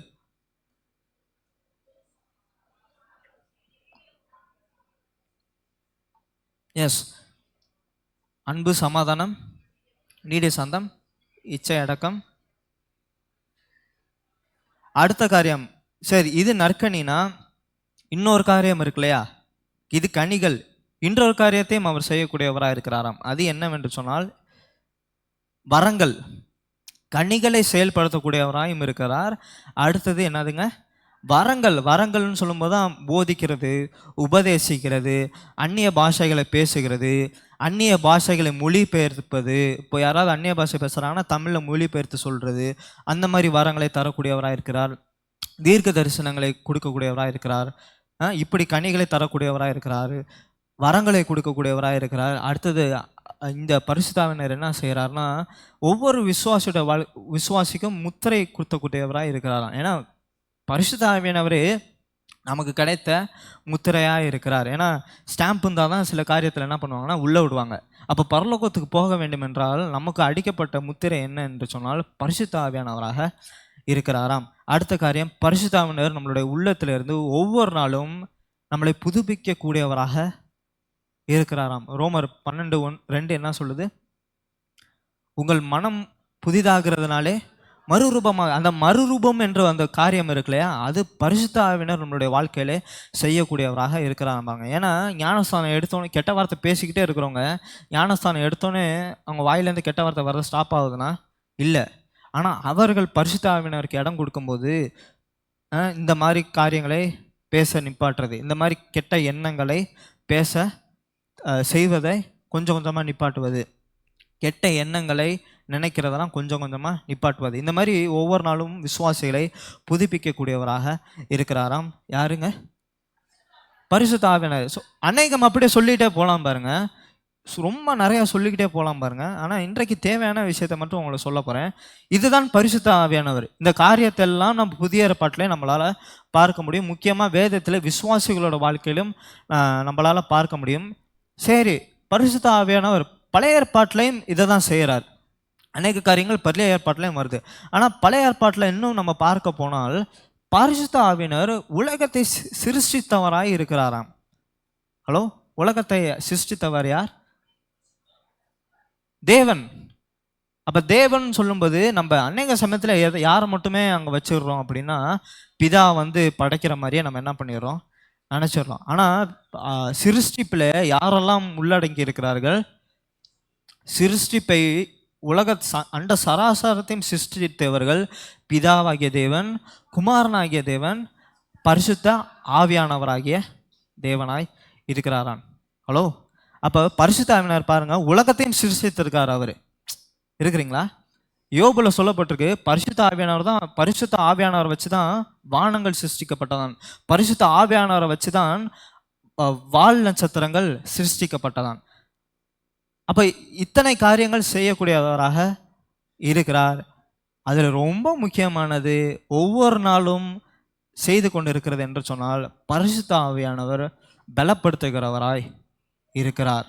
ஆமென். பரிசுத்த ஆவியானவர் ஒவ்வொரு விசுவாசிக்குள்ளேயும் இருந்து அவர்களை ஒவ்வொரு நாளும் விசுவாசத்திற்கு நேராகவும் தேவனுடைய காரியத்திற்கு நேராகவும் அன்பை நிமித்தமாகவும் சமாதானத்தை பெரும் பொருட்டாகவும் அவர்களை ஒவ்வொரு நாளும் பரிசுத்த ஆவியானவர் என்ன பண்ணிகிட்டே கொண்டு இருக்கிறாராம், பலப்படுத்தி கொண்டே இருக்கிறாராம். அவள் சோர்ந்து இருக்கும் போதும் உள்ளே இருந்து என்ன பண்ணிகிட்டே கொண்டு இருக்கிறாராம், பலப்படுத்தி கொண்டே இருக்கிறாராம். விசுவாசத்தில் குறை உள்ளவர்களாக இருக்கும்போதும் அவர் என்ன பண்ணி கொண்டே இருக்கிறாராம், பலப்படுத்தி கொண்டே இருக்கிறாராம். அப்போ முக்கியமான காரியம் இது. அநேகம் செய்கிறாரு. ஆனால் ஒரு காரியத்தை பற்றி பார்ப்போமானால் பரிசுத்த ஆவியானவர் யாராக இருக்கிறார் அப்படின்னா ஒவ்வொரு விசுவாசியையும் பலப்படுத்துகிறவராய் இருக்கிறார். அதைத்தான் பவுல் ஜெபிக்கிறாரு, எல்லா வல்லமையினாலே அவர்கள் பலப்படவும் நான் என்ன பண்ணி கொண்டிருக்கிறேன், வேண்டிக் கொள்கிறேன். ஆமென்.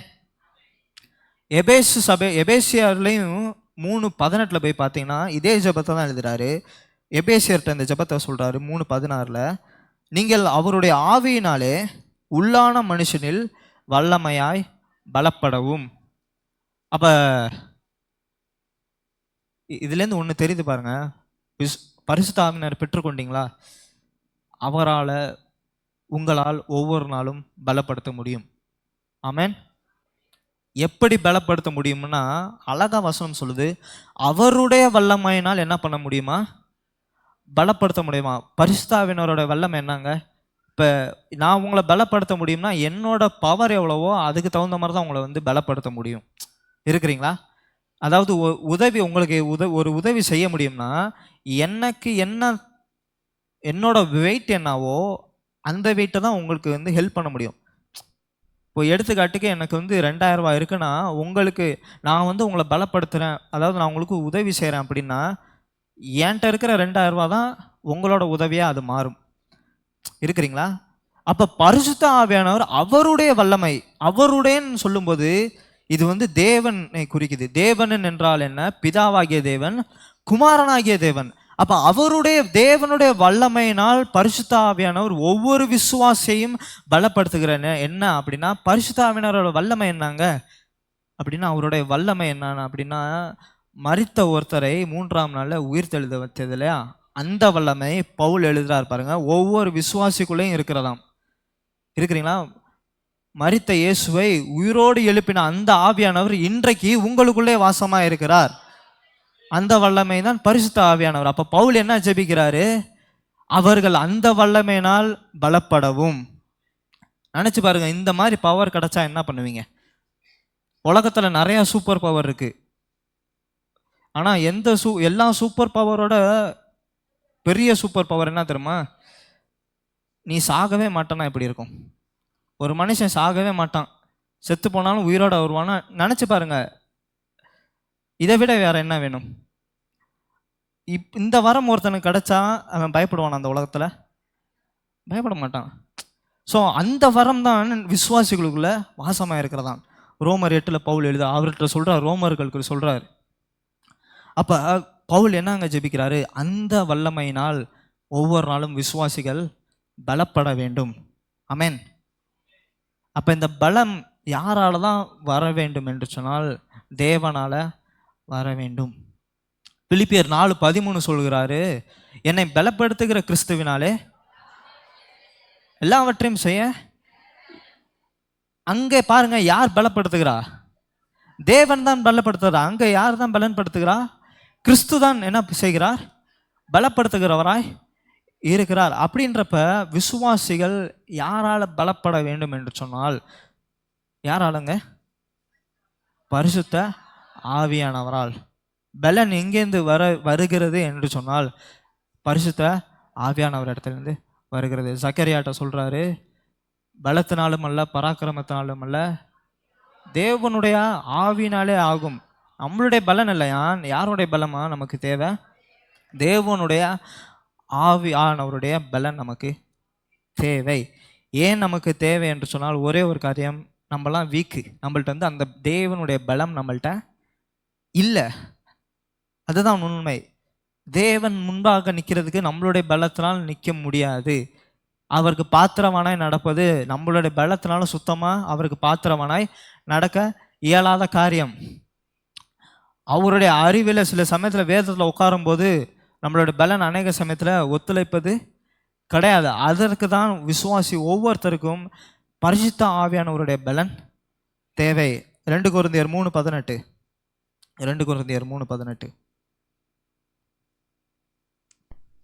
2 கொரிந்தியர் 3:18 நாம் எல்லாரும் திறந்த முகமாய் கர்த்தருடைய மகிமையை கண்ணாடியிலே காண்கிறது போல கண்டு, ஆவியாய் இருக்கிற கர்த்தரால் அந்த சாயலாக தானே மகிமையின் மேல் மகிமை அடைந்து மறுரூபப்படுகிறோம்.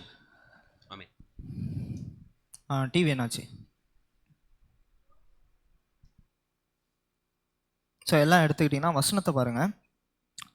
அங்கே ஒரு விசுவாசிக்கு ஏன் பரிசுத்த ஆவியானவர் பலப்படுத்துகிறார் என்றால், ஏன்னா ஒரு காரியம் நடக்க போகுது. என்ன காரியம் அப்படின்னா, பவுல் எழுதுகிறாரு, நாம் எல்லாரும் ஒரு நாள் திறந்த முகமாய் கர்த்தருடைய மகிமையை கண்ணாடியிலே காண்கிறது போல காண்போம்.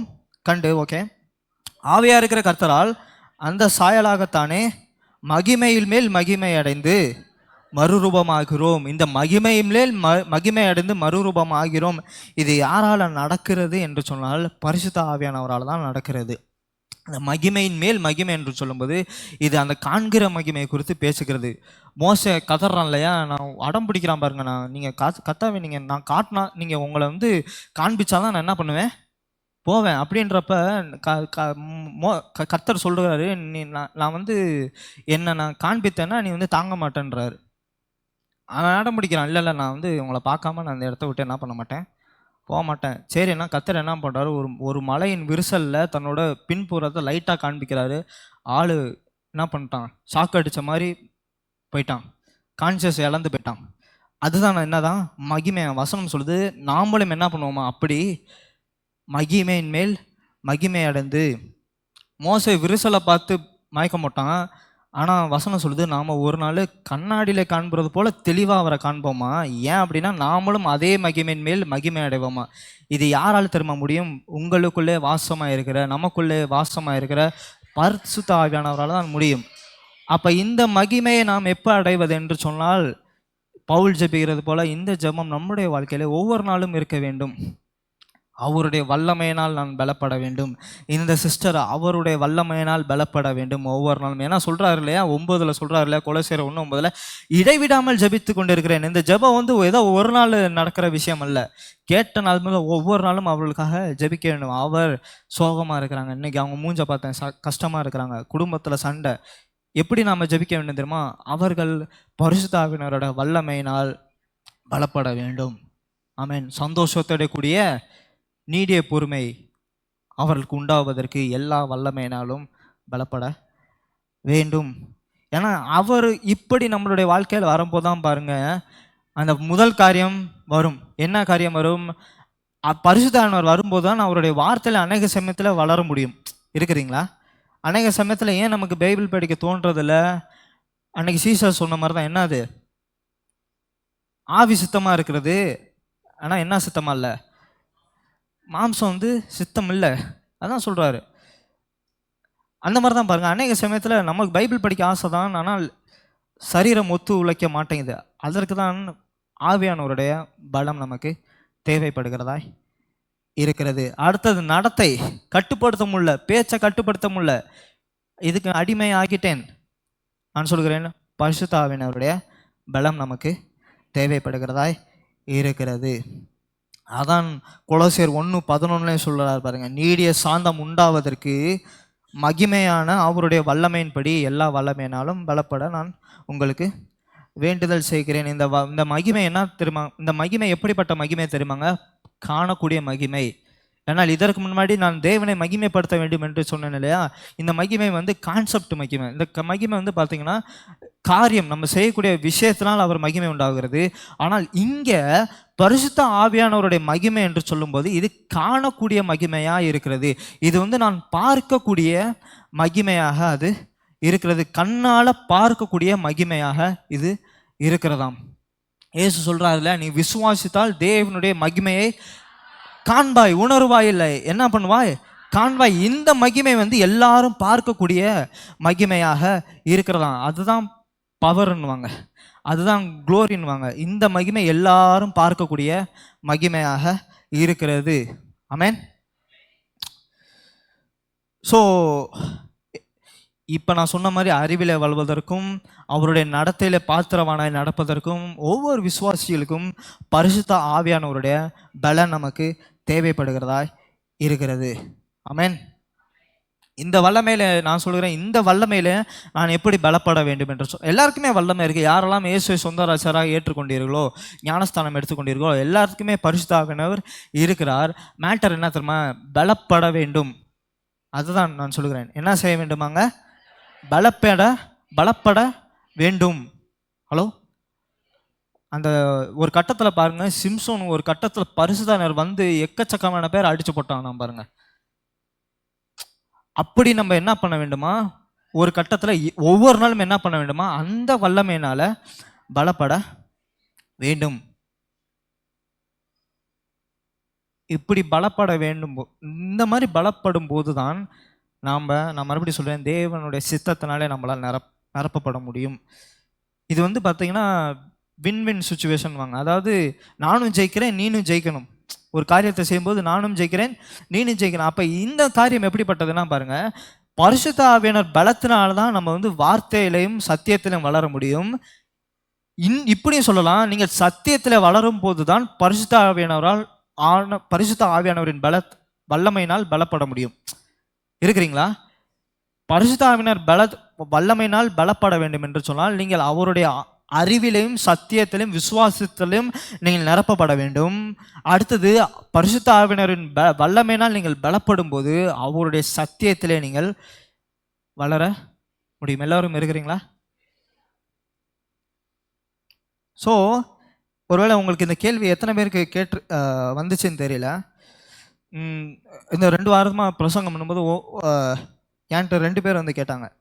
எப்படின்னா, போன வாரம் நான் வந்து சொன்னேன் இல்லையா, எந்த மாதிரி பொழுதுபோக்கை நம்ம வந்து ரசிக்கலாம், எந்த மாதிரி டைம் பாஸில் வந்து நம்ம வந்து என்ன பண்ணலாம், செலவில்லாமல். அதில் கூட எப்படி நம்ம கர்த்தருக்கு விருப்பம் உள்ள வகையில் நம்ம வந்து என்ன பண்ணலாம், செலவில்லான்னும் போது பிலிப்பியர் 4:8 நான் சொன்னேன், உண்மை விளைவுகள் எவ்வளோ, ஒழுக்கமுள்ள வேலை எவ்வளோ, கற்புள்ள வேலை எவ்வளோ, நற்கீர்த்தி உள்ள வேலைகள் எவ்வளோ, நீதி உள்ள வேலை எவ்வளோ.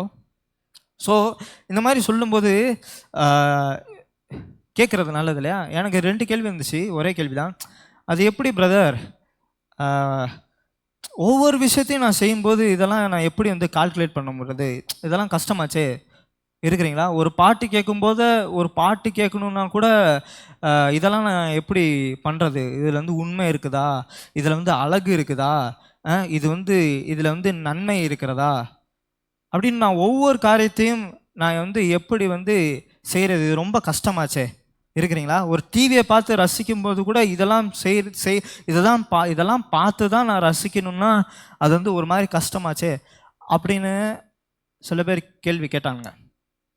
நமக்கும் இந்த கேள்வி இருக்கும், இதெல்லாம் பாசிபிளா, இதெல்லாம் வாய்க்குமா, இதெல்லாம் வாய்ப்பு இருக்குதா.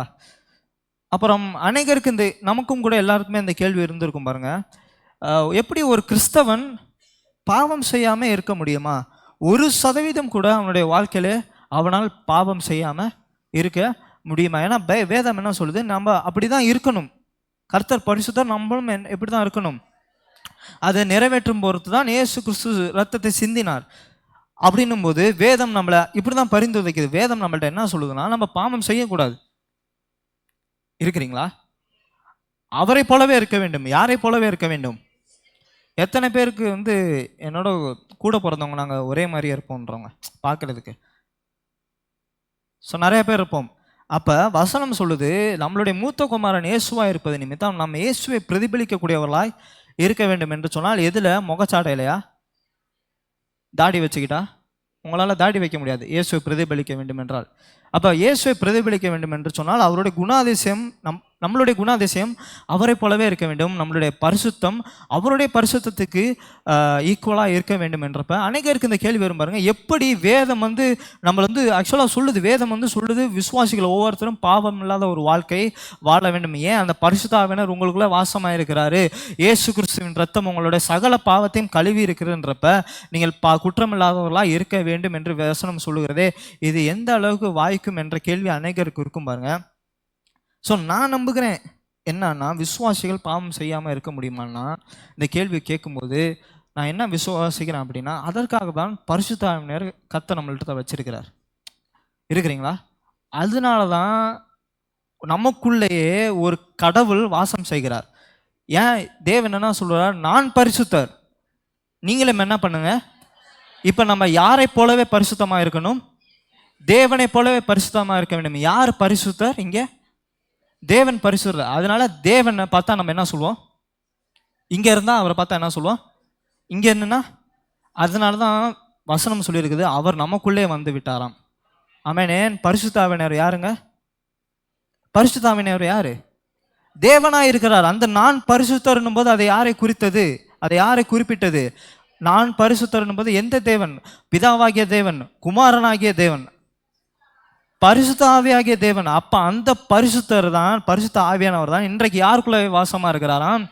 நமக்குள்ளே வாசமா இருக்கிறாராம். அந்த பரிசுத்தம் தான் இன்றைக்கு யாருக்குள்ளே வாசமா இருக்கிறது. அப்ப நான் பரிசுத்தர், நீங்களும் இப்பொழுது எப்படி இருக்கிறீர்கள் போது அந்த கெப்பாசிட்டி பரிசுத்த ஆவியானவர்கிட்ட இருக்குதா இல்லையா? ஒரு பாவமும் கர்த்தரால ஒரு பாவமும் செய்ய முடியாம இருக்க முடியுமா? செய்யாம இருக்க முடியுமா? கர்த்தர் தேவனால ஒரு பாவம் கூட செய்யாம இருக்க முடியுமா? சுத்தி வளைச்சு பேசுறானா? சரி, இப்படி சொல்றேன், கர்த்தர் பாவம் செய்வாரா? தேவன் பாவம் செய்வாரா? செய்ய மாட்டார. அவர் ஏதாவது தூண்டுமா பாவம் செய்ய? தூண்டாது. பாவத்தில் என்னைக்காவது விழுவ வாய்ப்பு இருக்கா? அப்போ நான் சொல்கிறேன், அந்த தேவன் இன்றைக்கு நமக்குள்ளே வாசமாக இருக்கும்போது நம்மளால் எப்படி சொல்ல முடியும், அது எப்படி நான் ஒரு விசுவாசி பாவத்தில் விழாமல் நான் எப்படி இருக்க வேண்டும்? நான் தான் விசுவாசிக்கிறேன். அந்த கெப்பாசிட்டி, அந்த என்ன சொல்கிறது, அந்த தகுதி ஒவ்வொரு விசுவாசிகளுக்குள்ளேயும் இருக்கிறது. ஏன்? நமக்குள்ளே வாசம் செய்கிறது ஏதோ தேவனுடைய ஏஜென்ட் கிடையாது. நிறைய பேர் என்ன தெரியுமா நினச்சிருக்கிறாங்க, பிதாவானவர் தான் மெயின் கடவுள் போல இருக்குது, அவர் தான் பாஸு, இயேசு வந்து லெஃப்ட் ஹேண்டு, பரிசுத்த ஆவியானவர் வந்து யார் ரைட் ஹேண்டு. அப்படி இல்லை. தேவன், ஒரே தேவன், பிதாவாகிய தேவன், குமாரனாகிய தேவன், ஆவியாகிய அந்த தேவன், எந்த தேவன் நம்மளை பார்த்து நீ பரிசுத்தராக இருன்றாரோ அந்த தேவனை இன்றைக்கு நமக்குள்ளே வாசமாக இருக்கிறார் என்று சொல்லும்போது கேள்வி கேட்கறது வாஸ்தவம் தான். ஆனால் நம்மளால் பாவம் செய்யாமல் இருக்க முடியும். அதனால தான் 2 கொரிந்தியரில் எழுதுகிறார் பவுல், மகிமைக்கு மேல் மகிமை அடைகிறோம். இது ஒரு நாளில் நடக்கிற காரியம் இல்லை, ஒவ்வொரு நாளும் நடக்கிற காரியமாக இருக்கிறது. அதான் பவுல் ஜெபிக்கிறாரு, அந்த வல்லமையினால் இவர்கள் என்ன செய்ய வேண்டுமா? பலப்பட வேண்டும். இருக்கிறீங்களா?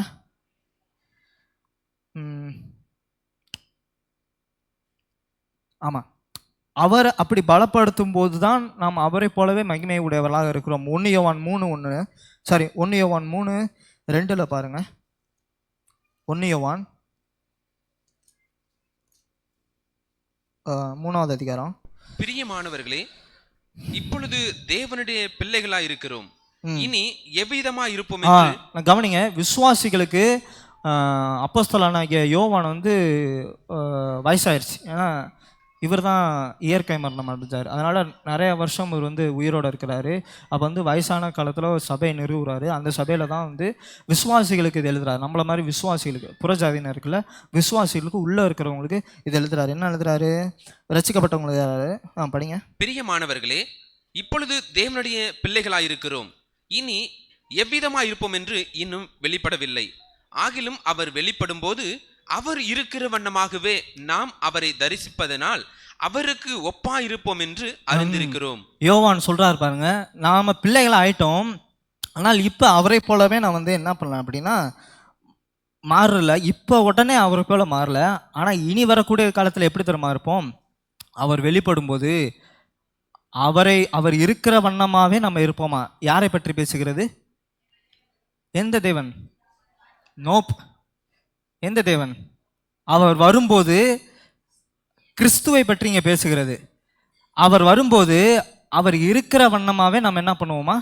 இருப்போம். விசுவாசிகள் ஒவ்வொருத்தரும் இயேசு இருக்கிறதை போலவே இருப்போம். எதை பற்றி பேசுகிறா? அவருடைய பரிசுத்தத்தை பற்றி இங்கே பேசுகிறது, அவருடைய மகிமை பற்றி இங்கே பேசுகிறது. அப்போ இயேசு கிறிஸ்து வரும்போது விசுவாசிகள் ஒவ்வொருத்தரும் அவரை இருக்கிற வண்ணமாகவே இருப்போம். விடலை பாருங்க, ஒரே வசனத்தில் 2வது வரைக்கும் சொல்லிட்டாரு, அவருக்கு ஒப்பாய் இருப்போம். ஆமென். ஓகே. ஏன்னா முதல் வசனம் கடைசியில் பார்க்கும்போது உலகம் அவரை அறியவில்லை, அதனால நம்மளும் அறியாது. ஆனால் உலகம் நம்மளை எப்படி அறியும் என்று சொன்னால் இந்த 1 யோவான் முழுக்க பார்த்தீங்கன்னா அன்பை குறித்து தான் அவர் பேசுகிறார். எப்படி நம்ம இயேசுவை போல இருக்க முடியும்னா, எப்படி கிறிஸ்தவர்கள் ஒவ்வொருத்தரும் கிறிஸ்துவை உங்களுடைய வாழ்க்கையிலே ஒவ்வொரு நாளும் பிரதிபலிக்க வேண்டும். நிறைய பேர் பார்த்தீங்கன்னா நான் கிறிஸ்துவை பிரதிபலிப்பேன்னு எப்போ தெரியுமா பிரதிபலிப்பாங்க? எப்போ பிரதிபலிப்பாங்க? அதாவது இந்த வாழ்க்கையில் நான் கிறிஸ்துவை மாதிரி இருக்கிறேன்னு எப்போ தெரியுமா காட்டிக்குவாங்க? ஞாயிற்றுக்கிழமை மட்டும் தான் காட்டிக்குவாங்க. ஏன்? அவர் வரும்போது எப்படி வராரு? வெள்ளை சட்டை வெள்ளை அங்கேயே போட்டுட்டு பைபிள் வருது, அதனால நாமளும் எப்படி இருக்கணும்? அது வெறும் ஞாயிற்றுக்கிழமை சமாச்சாரம் கிடையாது, ஒவ்வொரு நாளும். இருக்கிறீங்களா? அது பார்ப்பதற்கல்ல, குணாதிசயம். இருக்கிறீங்களா?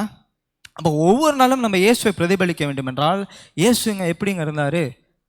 அன்பு செலுத்துறவராக இருந்தார். யோவான் அதான் பேசுகிறாரு, நீ வேதத்தில் அந்த ப்ரேயர் இந்த ப்ரேயர்னு என்ன சொல்கிறது, கள்ள போதனை கேட்டு நீ இருக்கிற. முதலாவது கர்த்தருடைய நியாயப்பிரமாணத்தை ஃபாலோ பண்ணு. கர்த்தருடைய நியாயப்பிரமாணம் என்ன?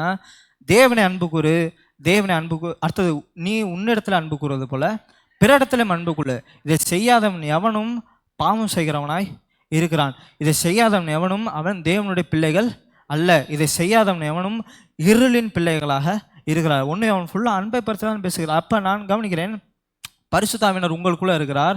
ஏன்? நாம் கிறிஸ்துவை பிரதிபலிக்க வேண்டும் என்று இருக்கிறார். அப்போ நாம் எப்படி கிறிஸ்துவை பிரதிபலிக்க வேண்டும்னா சிம்பிளுங்க, வெள்ளை சட்டை வெள்ளை புடவை கட்டணும்னு அவசியம் இல்லை, அன்பு செலுத்துகிறாராய் இருக்க வேண்டும். ஏன் அநேக சமயத்தில் அன்பு குறையுது அப்படின்னா அவர்கள் பரிசுத்த ஆவியானவரால் பலப்படவில்லை. இருக்கிறீங்களா? ஏன்னா பரிசுத்த ஆவியானவர் கனி அன்பாக இருக்கிறது. ஒரு மனிதனிடத்துல அன்பு குறையும் போது அவன் இன்னும் பரிசுத்த ஆவியானவரால் பலப்படுவதிலே தயங்கி கொண்டு இருக்கிறான், தடுமாறி கொண்டு இருக்கிறான் என்றுதான் அர்த்தம். இருக்கிறோமா? இயேசு காட்டினது போல் அன்பு ஏன் நம்மிடத்துல இல்லை? ஜெபிக்கணும். பரிசுத்த ஆவியானவரால் அவர்கள் பலப்படுத்த வேண்டும். நான் அதான் விசுவாசிக்கிறேன். அதனால தான் பரிசுத்தானவர் வந்திருக்கிறார். உங்களால் பாவம் செய்யாமல் இருக்க முடியுமா? கண்டிப்பாக இருக்க முடியும். அவர் சொல்கிற பிரகாரம் எல்லாவற்றையும் கரெக்டாக ஃபாலோ பண்ண முடியுமா? முடியும். வசனம் சொல்லியிருக்கிறது. எசேக்கியேல் 36 படிப்போம். எசேக்கியேல் 36 வாக்குத்தத்தம் பண்ணியிருக்கிறார்.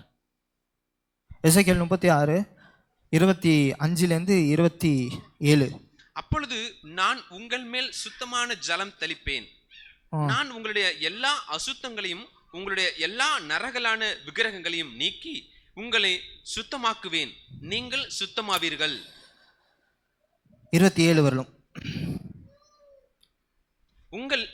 உங்கள் உள்ளத்திலே என் ஆவியை வைத்து உங்களை என் கட்டளைகளில் நடக்கவும் என் நியாயங்களை கைக்கொள்ளவும் அவைகளின்படி செய்யவும் பண்ணுவேன். இது யாரை குறித்து பேசுகிறது என்று சொன்னால் பரிசுத்த ஆவியானவரை குறித்து தான் பேசுகிறது. உங்கள் மேல் சுத்தமான ஜலம் தெளிப்பேன். அடுத்தது கடைசிலன் 27 உங்கள் உள்ளத்திலே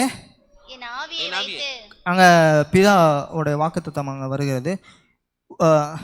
உங்கள் உள்ளத்திலே என் ஆவியை வைத்து. எந்த ஆவிங்க? பரிசுத்த ஆவி. எதுக்கு? நம்மலாம் கேள்வி கேட்குறோம்ல, இன்னும் இவ்வளோ வசனம் சொல்கிறாங்க, இந்த மாதிரிலாம் நடக்க முடியுமா? இதெல்லாம் இந்த உலக விஷயம், இந்த நடைமுறை வாழ்க்கைக்கு வந்து சாத்தியமா? என்ன இப்படி பண்ணுறாங்களே இவங்க அப்படின்னு நீங்கள் கேள்வி கேட்கும்போது, எதுக்கு அந்த ஆவியானவர் வந்திருக்காருன்னா, அந்த ஆவியை வைத்து உங்களை என் கட்டளைகளில் நடக்கவும் பாத்திரமாய் நடங்கள் என்று சொல்லியிருக்கிற இல்லையா? எப்படி இவ்வளோ சொல்கிறாரு இவர்? இதெல்லாம் வாஸ்தவமா? ஒவ்வொரு காரியத்தையும் இப்படி பண்ணி என்னால் பார்க்க முடியுமான்னும் போது உங்களுக்குள்ள கண்டிப்பாக முடியும். ஏன்னா அதற்கு தான் இருக்கிறார். அவர் வந்து என்ன பண்ணுவாராம்? கட்டளைகள் போது அவருடைய வேதத்தை குறித்து பேசுகிறது. உங்களை என் கட்டளைகளில் நடக்கவும், அடுத்தது என் நியாயங்களை கை கொள்ளவும். இதெல்லாம் நிரப்பப்படுறது வாஸ்தவமா? அதுக்கு தான் ஆவியானவர். நடக்கவும், அதை கை கொள்ளவும், அவைகளின்படி செய்யவும். அமேன், அமேன். கண்டிப்பாக அவரால் முடியும். உங்களுக்குள்ள வாசம் செய்கிறதுனால கர்த்தருக்கு ஏற்ற பரிசுத்தவான்களாய் உங்களால் நடக்க முடியும். அவர் செய்வார். அதற்காண்டி தான் பிதாவே ஆவியானவரை நம்மளுக்குள்ள வைத்திருக்கிறார். உங்களுக்குள்ளே என்னோட ஆவியை வைத்திருக்கிறேன். ஏன்? வேதத்தின்படி நடக்கவும். ஆமேன் சொல்லுங்க. வேதத்தின்படி நடக்கவும், வேதத்தின்படி வேதத்தை கை கொள்ளவும், அதன்படி செய்யவும் முடியுமா? எனக்குள்ளே இருக்கிறவரால் எல்லாமே முடியும். அதனால தான் ஆவியானவர் கொடுத்துருக்கிறார். இதெல்லாம் எப்போங்க முடியும்? பரிசுத்த ஆவியானவரால் முடியும். அதனால தான் பவுல் ஜெபிக்கிறார். செம்மையான ஜெபத்தை ஜெபிக்கிறார். எபேசியருக்கு இந்த ஜெபத்தை தான் பண்ணார் அவர்.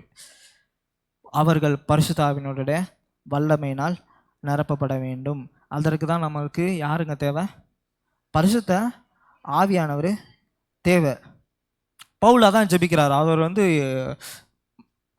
நீடிய சாந்தம் உண்டாவதற்கும் சந்தோஷம் உண்டாவதற்கும் அவர் வந்து என்ன பண்ணணுமா? எல்லா மகிமையின் வல்லமையினால் அவர் வந்து நிரப்பப்பட ஜெபிக்கிறார். இது வந்து ஒரு காட்சியாகவே நம்ம பார்க்க போகிறோம். இது வந்து குறித்து மட்டும் வச்சுக்கோங்க. வீட்டில் போய் படிங்க, கொஞ்சம் எடுத்துக்கோங்க. இல்லாட்டி நடபடிகள் 16-40 அப்போஸ்தலர்களுடைய நடபடிகள் அதிகாரம் 16 வசனங்கள் 16-40. ஸோ அதை குறித்து வச்சு நீங்கள் வீட்டில் போய் படிங்க. எல்லாத்துக்குமே தெரிஞ்ச காரியம்தான். 16 அதிகாரம் வசனம் 16. நாங்கள் ஜெபம் பண்ணுங்க. ஓகே, அல்ல ஓகே, தேங்க்யூ. படிக்காதீங்க, ஏன்னா இவ்வளோ வசனம் இருக்குல்ல, டைம் ஆயிரும்.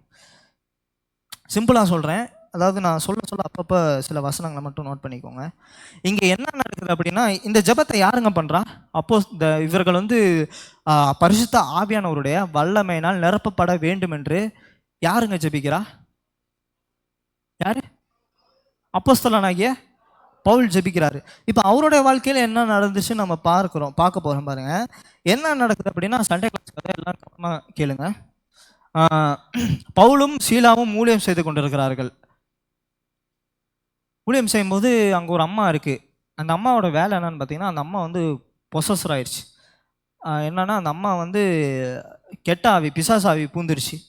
அந்த அம்மாவோட வேலை என்னன்னா, அந்த ஆவி பூந்து குறி சொல்கிற வேலை தான் அந்த அம்மாவுக்கு. ஸோ குறி சொல்லி எல்லாத்துக்கிட்டையும் என்ன பண்ணுவோம் அந்த அம்மா, காசு வசூல் பண்ணும். காசு வசூல் பண்ணி இந்த அம்மாவை அனுப்புறதுக்கு ஒரு எஜமான்கள் ஒரு கொஞ்சம் குரூப் இருந்தாங்க, கேங்கு, அண்டர் கவர் ஏஜென்ட்ஸ் மாதிரி. ஸோ அந்த அம்மா குறி சொல்லும், பெக்கன் பண்ணிக்கிட்டு காசு வாங்கும். இந்த அம்மா வச்சு நல்லா சம்பாரிச்சிட்டு இருந்தானுங்க. இருக்கிறீங்களா? பவுலும் சீலாவும் அந்த இடத்துல வந்து ஊழியம் செய்து கொண்டு இருக்கிறார்கள். அந்த அம்மா பொசஸ்டன், அந்த அம்மா வந்து பேய் பிடிச்சாமான்னு எல்லாத்துக்குமே தெரியும். பவுல் பார்க்குறாரு, பவுலுக்கு பின்தொடர்ந்து வராங்க. அந்த அம்மா பார்த்துருச்சு, பவுலையும் சீலாவையும் பார்த்துருச்சு. சீலா வந்து பொண்ணு கிடையாது, சரிங்களா? சீலாஸ் நினச்சக்கூடாது, ஹஸ்பண்ட் அண்ட் ஒய்ஃபை பாருங்கள் எவ்வளோ கப்புள்ஸாக ஊழியம் பண்ணுறாங்கன்னு, அழகா இல்லை. ஸோ 17 வந்து இவங்க ஒன்றுமே சொல்லலை. பவுலும் சீலாவும் ஊழியம் செய்து கொண்டு இருக்கிறார்கள்.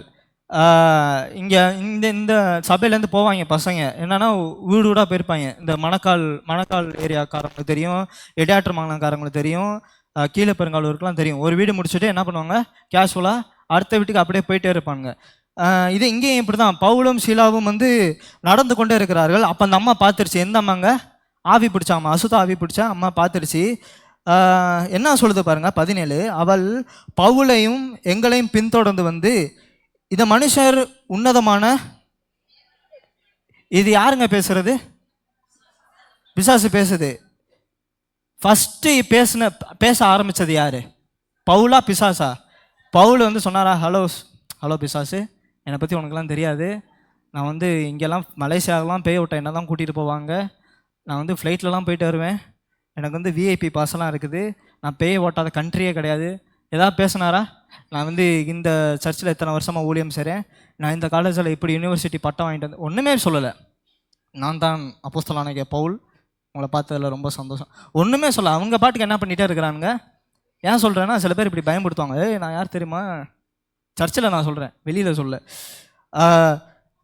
அந்த அசுத்தாவி என்ன சொல்லுது, இந்த மனுஷன் உன்னதமான தேவனுடைய ஊழியக்காரர். நிறையா சமயத்தில் நம்ம வாயிலேருந்து வர, மனுஷன் வாயிலேருந்து இதெல்லாம் வராது, கண்டுபிடிக்க கஷ்டப்படுவோம். ஏன்னா இன்றைக்கி யூடியூப்பை திறந்தா திட்டிக்கிட்டு தான் இருக்கிறாங்க, தேவ ஊழியக்காரனா திட்டிட்டு தான் இருப்பாங்க. ஆனால் பிசாசு என்ன சொல்லுது, அது கரெக்டாக சில சமயத்தில் பேசும் இல்லையா, வசனம் நல்லா தெரியும் அதுக்கு. இந்த மனுஷன் உன்னதமான தேவனுடைய ஊழியக்காரர், அவனுடைய வேலை என்னன்றதையும் கரெக்டாக சொல்லுது. ரட்சிப்பின் வழியை என்று சத்தமிட்டாலாம். இவன் போய் சுவிசேஷம் சொல்லலான்னு பவுல் போனால், இந்த அம்மாவுக்கு வந்து இல்லை உங்கள் வேலையை நானே பார்த்துக்கிறேன்னு இந்த அம்மா என்ன பண்ணுது, சுவிசேஷம் சொல்லுது. இவர்கள் உன்னதமான தேவனுடைய ஊழியக்காரர்கள், இவர்கள் ரட்சிப்பின் வழியை அறிவிக்க வந்தவர்கள் என்று சத்தமிட்டு சொன்னாலாம். இப்படி அநேக நாள் செய்து கொண்ட, 1 நாள் இல்லை 2 நாள் இல்லை, எத்தனை நாள், இவங்க ஊழியத்துக்கு கால் அடிக்கிறப்பெல்லாம் இந்த அம்மா வந்துடும் போல இருக்குது. நானும் தெரில, பட் அங்கே ஒரு டென்ஷனான காரியம் நடக்குது. இப்படி அநேக நாள் செய்து கொண்டு வந்தால் பவுல் என்ன பண்ணா, இந்த வார்த்தையெல்லாம் குறித்து வச்சுக்கணும். பவுலை பற்றி இந்த கேரக்டர் ஸ்டடின்னுவாங்க, ஒருத்தரை பற்றி படிக்கிறது. நம்மளும் அதே போல் இருப்பதற்காக ஒருத்தரை பற்றி படிப்பது. வேதம் நம்ம சொல்லி தருது, பிசாசை பார்த்தா என்ன பண்ணணும், சினம் கொள்ளணும். பவுல் அதான் பண்ணார். என்னங்க பண்ணார், சினம் கொண்டார். நீங்கள் வந்தால் என்ன பண்ணுவீங்க, அச்சோ என்னது, ஐயோ இன்றைக்கி போய்ட்டு நாளைக்கு வருவோம் அப்படின்னு என்ன பண்ணுவேன், பாஸ்டர் இங்கே ஒரே பேரியராக இருக்குது ஊழியத்துக்கு, நாளைக்கு வரேன். நோ, அழகாக சொல்லு. பவுல் என்ன பண்ணாராம், பார்த்து சினம் கொண்டாராம். கண்டுபிடிக்கணும் யார் எதுக்குள்ளே பிசாசு இருக்குது, எதுக்குள்ளே பிசாசு இல்லைன்னு. இருக்கிறீங்களா? எனக்கு நிறைய பேருக்கு தெரியும், சில பேர் பொசஸராக வருவாங்க, அவங்களுக்கு நம்ம ஆட்கள்லேருந்து சேர் போட்டு உட்கார வச்சு ஃபேனை ஃபையில் வச்சு ஜூஸ் கொடுத்தாலும் தான் எனக்கு தெரியும். கண்டுபிடிக்கணும், புரியுதுங்களா? அதே சமயத்தில் பேய் பிடிக்காதாலே நீ பேய் பிடிச்சிடும் பட்டார்னு அடிக்கக்கூடாது. அதெல்லாம் பகுத்தறிய ஆவி நமக்கு ஒவ்வொருத்தருக்கும் வேண்டும். பவுல் கரெக்டாக கண்டுபிடிச்சிட்டாரு. என்ன பண்ணுறாரு, அந்த அம்மா பேசுனது ஏதாவது தப்பு இருக்கா, இவர் தேவனுடைய ஊழியக்காரர், இவர் ரட்சிப்பை வழியா, ஆனால் கரெக்டாக கண்டுபிடிச்சாரு. பார்த்தீங்களா, இந்த அம்மாவுக்குள்ளே என்ன இருக்குது, அசுத்த ஆவி இருக்கிறது. பவுல் திரும்பி பார்த்து என்ன பண்ணுறாரு, சினம் கொண்டு திரும்பி பார்த்து என்ன சொல்கிறாரு, கோவத்திலே சொல்கிறாரு, நீ அந்த அம்மாவுக்குள்ளே இருக்குது, அந்த அம்மாவுக்குள்ளே இருக்கிற பேய்கிட்ட பார்த்து சொல்கிறாரு, நீ இவளை விட்டு புறப்படும்படி இயேசு கிறிஸ்துவின் நாமத்தினாலே உனக்கு கட்டளை இடுகிறேன், கோடிட்டு வச்சுக்கோங்க. இப்படி தான் பேய் துரத்தணும், சொல்லித்தரேன், சரிங்களா? என்ன சொல்லணுங்க, பவுல் ஏதாவது ப்ராப்பர்ட்டியை கொண்டு வந்தாரா? தம்பி ஒரு சொம்பு தண்ணி, கொஞ்சம் இது, கொஞ்சம் சில்வரில் செஞ்ச வெண்கலத்தில் செஞ்ச சிலுவை, பரிசுத்த வேதாகமம், ப்ராப்பர்ட்டி ஏதாவது கொண்டு வந்தாரா? கொண்டு வரல பாருங்க. சிம்பிள். கோவத்தில் சொல்கிறார், நீ இவளை விட்டு போகும்படி இயேசு கிறிஸ்துவின் நாமத்தினாலே உனக்கு கட்டளையிடுகிறேன். இப்போ விசுவாச துரத்தணும்னா என்னென்ன பாஸ்டர் தேவை? ஒன்று தேவை, இயேசு கிறிஸ்துவின் நாமம் தேவை நமக்கு. ஆமென். Hello, simple. யாருக்கெல்லாம் பேய் துரத்துற வரம் தேவையோ இயேசு கிறிஸ்துவின் நாமத்தை உங்கள் வாயில் சொல்லி பழகணும். பயப்படக்கூடாது. இருக்கிறீங்களா? பவுல் அதை இதையும் பேசல பாருங்க. 2 வசனம் தான் படிச்சாங்க, சிம்பிளாக முடிஞ்சிருச்சு. அவள் பேசுகிறா, இவன் பார்க்குறாரு, கோவப்பட்டாரு, புரிஞ்சுக்கிட்டாரு, இயேசு கிறிஸ்து நாமத்தினாலே போன்னு கட்டளையிட்டாரு. ஏன்னா அநேகர் தேவையில்லாமல் பேசிகிட்டு இருப்பாங்க. இப்படி தான் ஒரு பாஸ்டர் பாருங்க, ஒரு அம்மாவுக்கு பேய் பிடிச்சிருச்சுன்னு சர்ச்சு கூட்டிகிட்டு வந்தாங்கன்னா இந்த பாஸ்டர் இறங்கி, பேயே நீ எங்கேருந்து வந்த, உனக்கு என்ன ஊர், எதுக்காக வந்த, எப்போ போவ, இந்த மாதிரி கேள்வி மேலே கேள்வியாக கேட்டுட்டு இருந்தான் பாருங்க. ஒரு கட்டத்தில் பேயே டென்ஷன் ஆச்சான் பாருங்க. இவர் கேள்வி மேலே கேள்வி கேட்டு பேயே டென்ஷன் ஆகி ஒரு கட்டத்தில் அதே பொறுக்க முடியாமல் சொல்லிச்சான் பாருங்க. இயேசு நாமத்தில் போனால் போய் தொலைஞ்சிட போகிறேன், நீ என்னன்னா இவ்வளோ நேரம் பேசிகிட்டு இருக்கிற? இயேசுவின் நாமம் தேவை. இருக்கிறீங்களா? அதை சொன்னால் எல்லாமே பறந்து போகும்.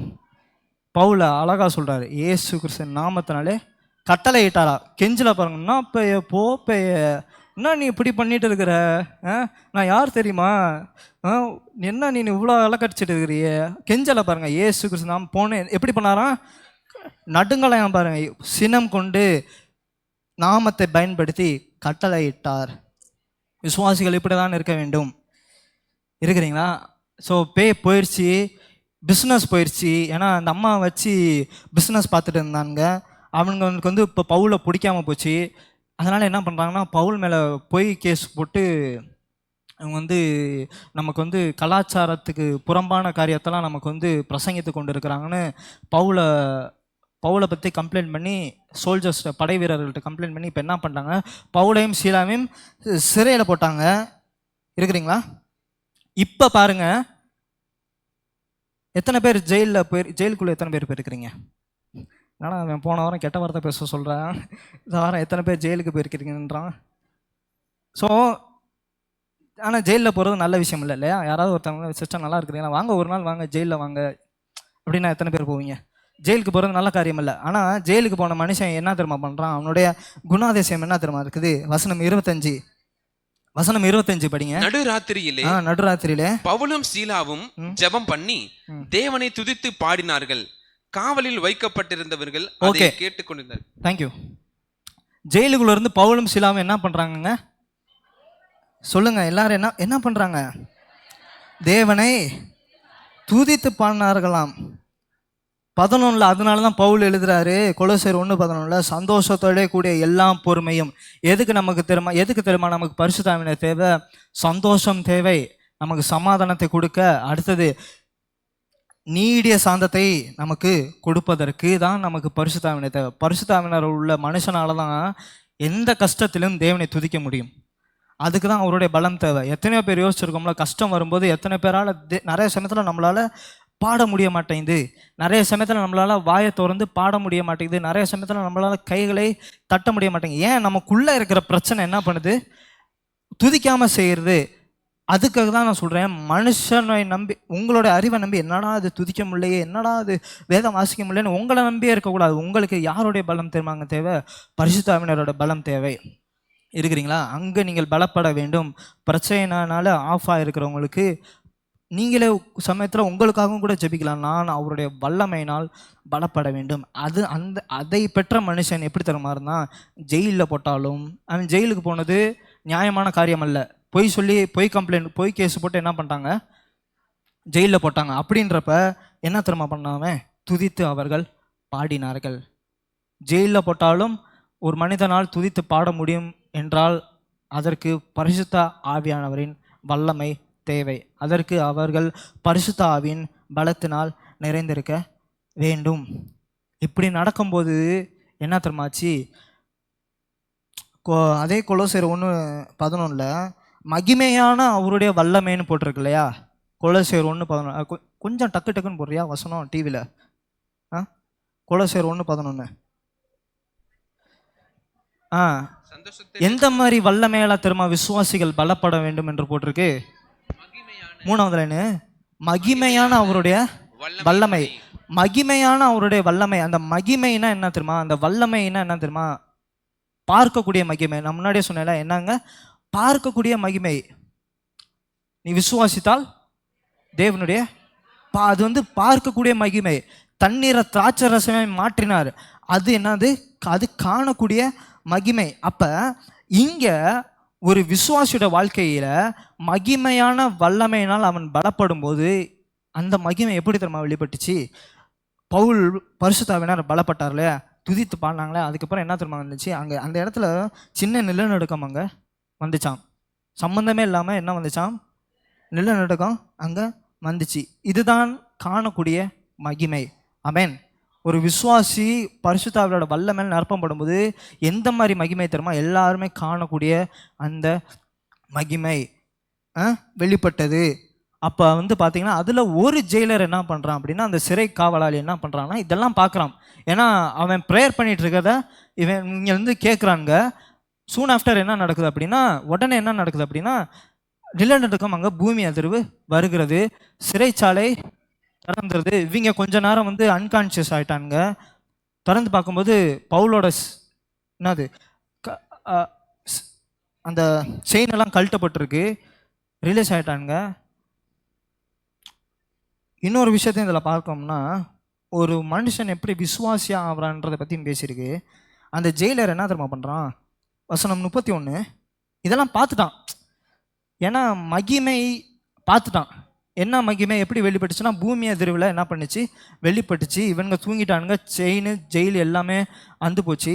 அப்போ வந்து இதெல்லாம் பார்க்குறான், இது வந்து ஏதோ சூப்பர் நேச்சுரல் ஒரு விஷயம் நடக்குது, இவர்களோட தேவன் தான் மெய்யான தேவன் என்பதை அவன் பார்க்குறான். இவர்கள் ரட்சிக்கப்பட்டவர்கள், நான் ரட்சிக்கப்படாதவன் அப்படின்றதெல்லாம் பார்த்துறான். நான் சொல்கிறேன் தெரியுமா, நான் ஒன்று சொல்கிறேன், இந்த பரிசுத்தாவினோட வல்லமையெல்லாம் இருக்கு இல்லையா, பவர் இருக்கு இல்லையா, அதெல்லாம் எதுக்கு தெரியுமா நமக்கு கொடுக்கப்பட்டிருக்கு? இருக்கிறீங்களா? நீங்கள் ஃபாஸ்ட்டாக போய் பஸ்ஸு பிடிக்கணுன்றதுக்காக இல்லை. என்னை பலப்படுத்துகிற கிறிஸ்துவினால் எல்லாவற்றையும் செய்ய முடியும்னா, நான் ட்ரெயினோட போட்டி போட்டு நான் வேகமாக ஓட போகிறேன். என்னை பலப்படுத்துகிற கிறிஸ்துவினால் நான் 2 நாளில் இடத்த வாங்கி வீடு கட்ட போகிறேன். பவுல் என்னை பலப்படுத்துகிற கிறிஸ்துவினால் எல்லாவற்றையும் செய்ய எனக்கு பலன் இருக்குன்னு சொல்லும்போது எதை செய்யும்படியாக தெரியுமா சொல்கிறாரு? அவர் எதற்காக அழைக்கப்பட்டாரோ அதை செய்வதற்கு பலப்படுத்த கிறிஸ்துவினாலே அதை செய்ய எனக்கு பலன் உண்டு. நான் எதற்காக அழைக்கப்பட்டனோ எல்லாவற்றையுமே செய்ய எனக்கு பலன் உண்டு. அழைக்கப்படாத காரியத்தை செய்வதற்கு பலன் அல்ல. என்னை பலப்படுத்துகிற கிறிஸ்துவினாலே எல்லாவற்றையும் செய்யணும்னு எங்கெங்கேயும் தாவி குதிச்சு செத்துறக்கூடாது. இருக்கிறீங்களா? கேள்விப்பட்டிருக்கீங்களா? ஒருத்தன் வந்து இயேசு மாதிரியே தண்ணியில் நடக்கிறேன்னு செத்து போயிட்டான். அப்பெல்லாம் நடந்திருக்கு. அப்போ பவுல் எதை விளக்கிறார்? நீங்கள் எதற்காக அழைக்கப்பட்டீர்களோ அங்கு உங்களை பலப்படுத்துகிற கிறிஸ்துவினால் எல்லாவற்றையும் செய்ய உங்களுக்கு பலன் உண்டு. பவுல் வந்து சும்மா கடைக்கு மளிகை சாமான் வாங்க போகல, அவனை பிடிச்சி வந்து ஜெயிலில் போடல, சுவிசேஷத்தை அறிவித்தான். அவன் எதற்காக அழைக்கப்பட்டானோ அந்த காரியத்திலே பரிசுத்தாவினாரால் எல்லாவற்றையும் செய்ய அவனுக்கு பலன் இருந்தது. பேயை ஓட்டனான் பவுல். இருக்கிறீங்களா? அங்கே சிறைச்சாலையிலிருந்து விடுதலையை அவன் அனுபவித்தான். அப்போ இந்த வல்லமை ஒன்று கவனிச்சுக்கோங்க. இந்த வல்லமை என்பது முதலாவது எதற்காக கொடுக்கப்பட்டதுன்னா, நீங்கள் ஊழியம் செய்யும்படியாக தான் கொடுக்கப்பட்டது. இருக்கிறீங்களா? இந்த அற்புதம்லாம் இருக்குல்ல, இந்த அற்புதம்லாம் நீங்கள் சும்மா உங்கள் வண்டியை பார்க் பண்ணிவிட்டு அற்புதம் இங்கே கொண்டு வா, அதுக்காக அற்புதத்தெல்லாம் கடவுள் கொடுக்கல. சுகமாக்குற ஊழியம், அற்புதத்தை செய்யக்கூடிய ஊழியம், தீர்க்க தரிசன ஊழியம், இது எல்லாமே பார்த்தீங்கன்னா சுவிசேஷம் ஊழியத்திற்கு மாத்திரமே கொண்டு வரப்பட்டது. ஒரு தீர்க்கதரிசிக்கு எல்லாருமே தெரியும்னா எத்தனை பேர் தீர்க்கதரிசியை மேரேஜ் பண்ண ரெடியாக இருப்போம்? ரெடியாக இருப்பீங்க. ஏன்னா செய்கிற எல்லாத்தையும் கண்டுபிடிச்சிடுவார் இல்லையா? இருக்கிறீங்களா? ஏமாத்தினா கண்டுபிடிச்சிடுவார். ஒருவேளை எங்கள் அப்பா தீர்க்கதரிசியாக இருந்தாருன்னா நான் வீட்டில் இருக்கிறது ரொம்ப கஷ்டம், நான் என்ன பண்ணாலும் என்ன பண்ணிடுவார்? கண்டுபிடிச்சார். அப்போ குடும்பம் விளங்குமா? சிம்பிள். என்னால் காலேஜில் போய் சுதந்திரமாக படிக்க முடியுமா? முடியாது. அவன்கிட்ட பேச முடியுமா? பேச முடியாது. அவன் ஃபோனில் பார்க்க முடியுமா? கேம் விளாட முடியுமா? ஸோ தீர்க்க தரிசனம் எதற்காக முக்கியமாக கொடுக்கப்பட்டது என்று சொன்னால், ஊழியத்திற்காக, ஜனங்களோட ஆத்மாவை விடுவிக்கப்படுவதற்காக. நான் சொல்கிறது ஏன்னா நீங்கள் வந்து சூப்பர் பவர்னு நினச்சிடக்கூடாது. அந்நிய பாஷை பேசுகிறது, தீர்க்கதரிசனம், நான் சிம்பிளாக சொல்கிறேன், அதனால தான் உங்களுக்கு புரியும்படியாக தான் நான் இதெல்லாம் பேசி கொண்டு இருக்கிறேன். அப்போ மகிமை வல்லமைன்னும் போது இதெல்லாம் எப்போ திரும்பாங்க வெளிப்படும்? நீங்கள் சும்மா வந்து எக்ஸாமில் உட்காந்து ஆண்டவரே உடைய வல்லமை எனக்கு தாருங்க, உடைய மகிமை எனக்கு காட்டுங்க, கொஸ்டின் பேப்பரில் இயேசுவின் நாமத்தில் ஆன்சர் தெரியணும் அப்படிலாம் சொல்லக்கூடாது. பர்சுக்குள்ளே 10 ரூபா போட்டு இயேசுவின் நாமத்தில் பர்சுக்குள்ளே இப்போ என்ன வரணும்? 1000 ரூபா வரணும். இந்த மாதிரி அற்புதங்கள் அதற்காக கொடுக்கப்பட்டது கிடையாது, சுவிசேஷத்திற்காக கொடுக்கப்பட்டது. பிணியாணிகளை சொஸ்தமாக்க வேண்டும் என்பதற்காக கொடுக்கப்பட்டது. சபை விசுவாசிகளை பக்தி விரத்தத்திலே வளருவதற்காக கொடுக்கப்பட்டது. தொலைந்து போன ஆத்மாவை இயேசுவின்காக மறுபடியும் திருப்புறதுக்காக தான் சுகமளிக்கக்கூடிய வல்லமை கொடுத்துருக்காரு ஆவியானவர். இருக்கிறீங்களா? அதனால தான் உள்ளே எதிர்பார்க்கக்கூடாது, என்ன இங்கே அற்புதம் நடக்க மாட்டேங்குது, அதிசயம் நடக்க மாட்டேங்குது. வெளியில் போகணும். சுவிசேஷம் அறிவிக்க போனால் தான் அநேகர்கிட்ட வெளிப்படும். ஏன்னா ஒய்கோஸில் நிறையா சாட்சி என்கிட்ட பர்சனலாக வந்து சொல்லியிருக்கிறாங்க. நாங்கள் ஒய்கோஸ் எப்பொழுதும் அவங்கள்ட்ட பேசுகிறவங்க தான், எங்கள் வீட்டு பக்கத்துக்காரவங்கள்ட்ட தான். ஒய்கோஸுக்காண்டி கேட்க போனேன், திடீர்னு வந்து அசுத்தாவியில் பிடிச்சாருனாங்க, தொட்டு ஜபம் பண்ண விட்டு ஓடி போச்சு. அவங்களுக்கே தெரியல இப்படிப்பட்ட வல்லமை இருக்குன்னு. எப்போ தெரியுமா வெளிப்படும்? சுவிசேஷத்திற்காக நீங்கள் வெளியே புறப்படும் போது தான் உங்களுக்கே தெரியாத வல்லமையை காண்பீங்க.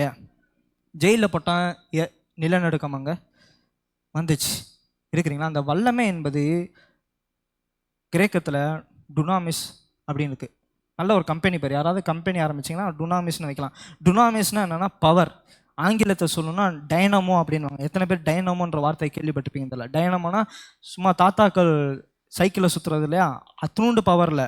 டைனமோ அப்படின்னா என்னென்னா அந்த காலத்தில் மலையை பெயர்க்கிறதுக்கு ஒரு பாம்பு யூஸ் பண்ணுவாங்க, வெடிகுண்டு. அந்த வெடிகுண்டுக்கு பேர் தான் என்ன தான் டைனமோ. அந்த டைனமோ வச்சா மலையை என்ன பண்ணிடுமா, சதறிஞ்சிருமா. இந்த வல்லமைக்கு அதான் பேர் என்ன, அதனால் டைனமோ, மலைகளை பெயர்க்கக்கூடிய வல்லமை. அப்படிப்பட்ட வல்லமை ஒவ்வொருத்தருக்குள்ளேயும் இருக்கிறது. அந்த வெடிமருந்து ஒவ்வொருக்குள்ளேயும் இருக்கிறது. திரி எப்போ திரும்ப பற்றிக்கும்? சுவிசேஷத்தை பிரசங்கிக்கும் போது இந்த ஆத்மா ரட்சிக்கப்பட வேண்டும் என்ற பாரம்தான் அதற்கு தீப்பொறியாக இருக்கும். நான் சொல்கிறேன், வல்லமை எல்லாத்துக்குள்ளேயுமே இருக்குது. ஆனால் அந்த பாரம் அந்த வெடிமருந்துக்கு தீப்பொறியாக இருக்கிறது. அந்த சுவிசேஷ பாரம், இந்த நான் பிரச்சனையிலிருந்து விடுபட வேண்டும், இது கர்த்தருடைய சித்தம், நான் கர்த்தருடைய நாமத்தை பிரஸ்தாபப்படுத்த வேண்டும் என்ற பாரம் கண்டிப்பாக ஒரு விசுவாசியோட வாழ்க்கையிலே வெடிமருந்துக்கு திரியாக இருக்கும். அது வெடிக்கும், மகிமையான காரியத்தை அது எடுத்து சொல்லும். பவுல் பண்ணா உள்ள வெடிமருந்து இருந்துச்சு, ஆவியானோட வல்லமை இருந்துச்சு, வெடிச்சிச்சு. பவுல் விடுதலையாக்கப்பட்டான். சேவகர் வந்து கேட்குறான், நான் ரட்சிக்கப்படுவதற்கு நான் என்ன செய்ய வேண்டும்? ஒரே ஒரு வார்த்தை தான். அந்த கோயிலில் போய் இங்கேருந்து கொஞ்சம் தூரத்துக்கு முட்டிக்கால் போட்டு நட அப்படி சொல்லலை. எங்கள் கூட வாங்க, ஒரு 5 நாள் நம்ம என்ன பண்ணலாம், வெக்கேஷன் மாதிரி போயிட்டு ஜப கூட்டத்தை அட்டன் பண்ணிட்டு வரலாம். ஒரே வார்த்தை தான், கர்த்தராகிய இயேசு கிறிஸ்துவை விசுவாசி. ஒருவேளை இங்கே நான் ரட்சிக்கப்படுவதற்கு நான் என்ன செய்ய வேண்டும் அப்படின்ற கேள்வி உடையவர்கள் நான் சொல்கிறேன். எவ்வளோ பண்ணேன் பிரதர், நான் ரட்சிக்கப்பட்ட அந்த நம்பிக்கை எனக்கு கிடைக்கல, என்ன செய்யணும்? ஒன்றே ஒன்று செய்யணும், கர்த்தராகிய இயேசுவை சொந்த ரட்சகராக ஏற்றுக்கொள்ளுங்கள். நீங்கள் ஊழியம் செய்து கொண்டு இருக்கிறீங்களா யாராவது, அவங்கள்ட்ட என்ன சொல்லணும்? இதே தான் சொல்லணும். அப்போ ஒரு மனுஷன் ரட்சிக்கப்படும் போது என்ன, இது வந்து பார்த்தீங்கன்னா எப்படி ரட்சிக்கப்படுறவன் வாழ்க்கையில் என்னென்ன நடக்குதுன்னு இதிலே அழகாக சொல்லியிருக்காங்க. டக்குன்னு சொல்கிறேன். ரட்சிக்கப்படுவதற்கு என்ன பண்ணணும்? கர்த்தராகிய இயேசுவை விசுவாசிக்க வேண்டும். அடுத்தது விசுவாசிச்சுட்டானா அடுத்தது என்ன தெரியுமா சொல்கிறான்? விசுவாசித்த உடனே விசுவாசித்தவர்கள் என்ன செய்வார்கள்? இயேசுவை ஏற்றுக்கொண்டவர்கள். வசனம் 33 கடைசியில் பாருங்க, அவனும் அவனுடையவர்கள் அனைவரும் உடனே ஞானஸ்தானம் பெற்றார்கள். விசுவாசித்தேன் அப்படின்னா, ஒருவேளை நீங்கள் இயேசு கிறிஸ்துவை விசுவாசித்து விட்டீர்கள் என்றால் நீங்கள் அடுத்து செய்யக்கூடிய காரியம் என்ன தெரியுமா? என்னங்க பண்ணணும்? ஞானஸ்தானம் எடுக்கணும். அடுத்தது ஞானஸ்தானம் எடுத்து ரட்சிக்கப்பட்ட மனுஷன்ட்ட அடுத்தது அவனுடைய வாழ்க்கையில் என்ன தெரியுமாங்க நடக்கும்? 34 கடைசி வார்த்தை, அனைவரோடும் தேவன் கடைசியில் படிங்க 33 தேவனிடத்தில் விசுவாசம் உள்ளவனாகி மன மகிழ்ச்சியா இருந்தான். பாருங்க, நான் ஒரு மனுஷன் ரட்சிக்கப்படுறான், அடுத்தது என்ன பண்றான்? ரட்சிக்கப்படுறதுக்கு ஒரு மனுஷன் விசுவாசிக்க வேண்டும். அடுத்தது விசுவாசித்தான் என்றால் அவன் என்ன செய்ய வேண்டும்? இப்படி செய்யும்போது அவனுடைய வாழ்க்கையில் என்ன அங்கே வரும்? மன மகிழ்ச்சி வரும். இதிலே ஒரு அழகாக ஒரு காரியம் இங்கே நடந்திருக்கு இல்லைங்களா? அப்போ ஃபோக்கஸ் என்ன அப்படின்னு பார்த்தீங்கன்னா, நாம் பரிசுத்த ஆவியானவரால் நிறைந்திருக்க வேண்டும். அதுக்கப்புறம் போய் படித்து பார்த்தீங்கன்னா, பவுல் ஜெயிலில் தானே இருக்கான். போய் சொல்கிறாங்க பவுலை ரிலீஸ் பண்ணுங்க அப்படின்றாங்க.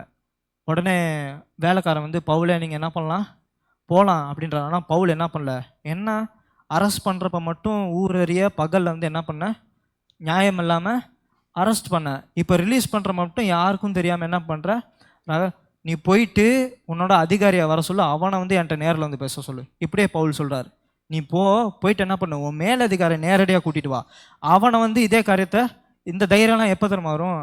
மறுபடியும் சொல்கிறேன், பரிசுத்த ஆவியானவர் பலம் என்கிட்ட இருக்குன்னு புரிந்துக்கிட்டவங்க வாழ்க்கையில் எவ்வளோ தைரியமாக இருக்க முடியும். மேலதிகாரி வர சொல்லு, அவனை வந்து பேச சொல்லு. அவன் சொன்னதுக்கப்புறம் நான் என்ன பண்ணுறேன், போகிறேன். வேலைக்காரன் சொல்கிறான் இந்த மாதிரி பவுல் இப்படி சொல்கிறாரு அப்படின்னு. அவன் என்ன தெரியுமா பண்ணுறான், அவன் பயந்து போயிட்டானா, பயந்து போயிட்டு பம்மிட்ட வரானா. பம்மிட்டு வந்து அவன் வந்து சொல்கிறானா, பவுலே நீர் என்ன பண்ணலாம் போகலான்னு சொல்லி வாசலவரில் அவனை வந்து வழி அனுப்பிச்சிட்டு போகிறாங்களாம், எஸ்கார்ட் பண்ணிட்டு போகிறாங்களாம். இதெல்லாம் எப்போ தெரியுமா நடக்கும், ஒரு மனுஷன் எனக்குள்ள ஆவியானவரோட பலம் இருக்கிறது, எனக்குள்ள இயேசுவை உயிர்த்தெழுத பண்ண வல்லமை இன்று எனக்குள்ள ஜீவனோடு இருக்கிறது, உயிரோடு இருக்கிறது, நான் சொன்னால் அதே வல்லமை வெளிப்படும் என்று எந்த ஒரு மனுஷன் உணர்கிறானோ அவனோட வாழ்க்கை தான் இப்படி இருக்கும். தைரியம் உள்ளவனாக இருப்பான். சிறைச்சாலை போட்டாலும் துதிக்கக்கூடியவனாக இருப்பார்கள். எத்தனை பேருக்கு ஆசை அந்த மாதிரி இருக்க? ஏன்னா சில சமயத்தில் ஹாஸ்பிட்டல் ரிசல்ட்டை கேட்போம்னா நிறைய பேர்த்துக்கு தூக்கம் வராது, இருக்கிறீங்களா? அப்போ என்ன நம்ம எனக்கு இப்போ விசுவாசம் தேவையே, பாஸ்டர் நிறையா போதிச்சாரு, இப்போ ஒன்றும் மைண்டுக்கு வரமாட்டேங்குதே, அப்போ சிங்கத்தின் வாயை கிளிப்பனோ ஆமேன் ஆமேன் போட்டேனே, இப்போ கற்பாம்பூச்சை பார்த்து பயந்துட்டு இருக்கிறேனே, அந்த விசுவாசம் எங்கே போச்சு? கேட்ட விசுவாசம் என்னோட வாழ்க்கையில் வரலையே, ஏன் தெரியுமா வரல? அறிவு ஏன் தெரியுமா செயலில் வெளிப்படலை? அதற்கு தான் மறுபடியும் பவுல் ஜெபிக்கிறார், அவர்கள் அந்த வல்லமையினால் பலப்பட வேண்டும். நீங்கள் கேட்ட விசுவாசம் எப்போ வாழ்க்கையில் வரும்? நீங்கள் கேட்ட கட்டளைகளை நீங்கள் எப்போ கை கொள்ளுவீங்க? வசனத்தின்படி எப்போ நீங்கள் நடப்பீங்க அப்படின்னா, நீங்கள் முதலாவது தேவனுடைய வல்லமையினால் ஒவ்வொரு நாளும், நான் சொல்கிறேன் கொரிந்தியரை சொல்ல மாட்டேன், மகிமைக்கு மேல் மகிமை. இது வந்து திடீர்னு நடக்கக்கூடிய காரியம் அல்ல. ஒவ்வொரு நாளும் அவருடைய வேதத்தில் உட்கார்ந்து, ஜெபத்தில் உட்கார்ந்து வேதத்தை தியானிக்கும் போது, அவரை புரிந்து கொண்டு அவர் மீது அன்பு செலுத்தும் போது இந்த வல்லமை எனக்குள்ளே இருக்குன்றது புரிந்து கொள்வீங்க. நான் சொல்கிறேன், வாழ்க்கை அப்படியே மாறும். நம்மளுடைய வாழ்க்கை, இந்த வாழ்க்கை மட்டும் இல்லை, நீங்கள் யாருக்காண்டி ஜெபிக்கிறீர்களோ அவர்களுடைய வாழ்க்கையும் மாறும். நான் சொல்கிறேன், முடித்துட்டேன். விசுவாசிகள் பவுல் ஜெபித்தது போல் நாமளும் ஜெபிக்கணும் பாருங்க. இருக்கிறீங்களா? எத்தனை பேர் சபைக்காண்டி ஜெபிக்கிறீங்கன்னு தெரில, ஆனால் சபைக்காண்டி ஜெபிக்க வேண்டும். இப்படி ஜெபிக்க வேண்டும், அவர்கள் விசுவாசத்தில் வளர வேண்டும், அறிவில் வளர வேண்டும், நடத்தையில் வளர வேண்டும். முக்கியமாக மகிமையான அவருடைய வல்லமையினால் அவர்கள் பலப்பட வேண்டும். சபையை தேவன் பலப்படுத்த வேண்டும். இருக்கிறீங்களா? அநேக விசுவாசிகள் வாழ்க்கையை வேஸ்ட் பண்ணிட்டு இருக்கிறாங்க. அவங்களுக்கு ஆவிக்குரிய வாழ்க்கை வெறும் சண்டே தான், 9 to 11 தான். திங்கக்கிழமையிலேருந்து சனிக்கிழமை வரலும் அவருடைய வாழ்க்கை கேள்விக்குறி. எல்லாருமே தான். ஊழியத்தில் பங்கெடுக்கிறவங்களே நான் அநேகம் கேட்பேன், இடையில என்ன பண்ணேன்? ஒன்றுமே கேட்கல, ஒன்றுமே பண்ணல, ஊழியத்துக்கான ஆயத்தம் ஒன்றுமே அங்கே இல்லை. அப்போ அவர்களுக்காக நாம் ஜெபிக்க வேண்டும்.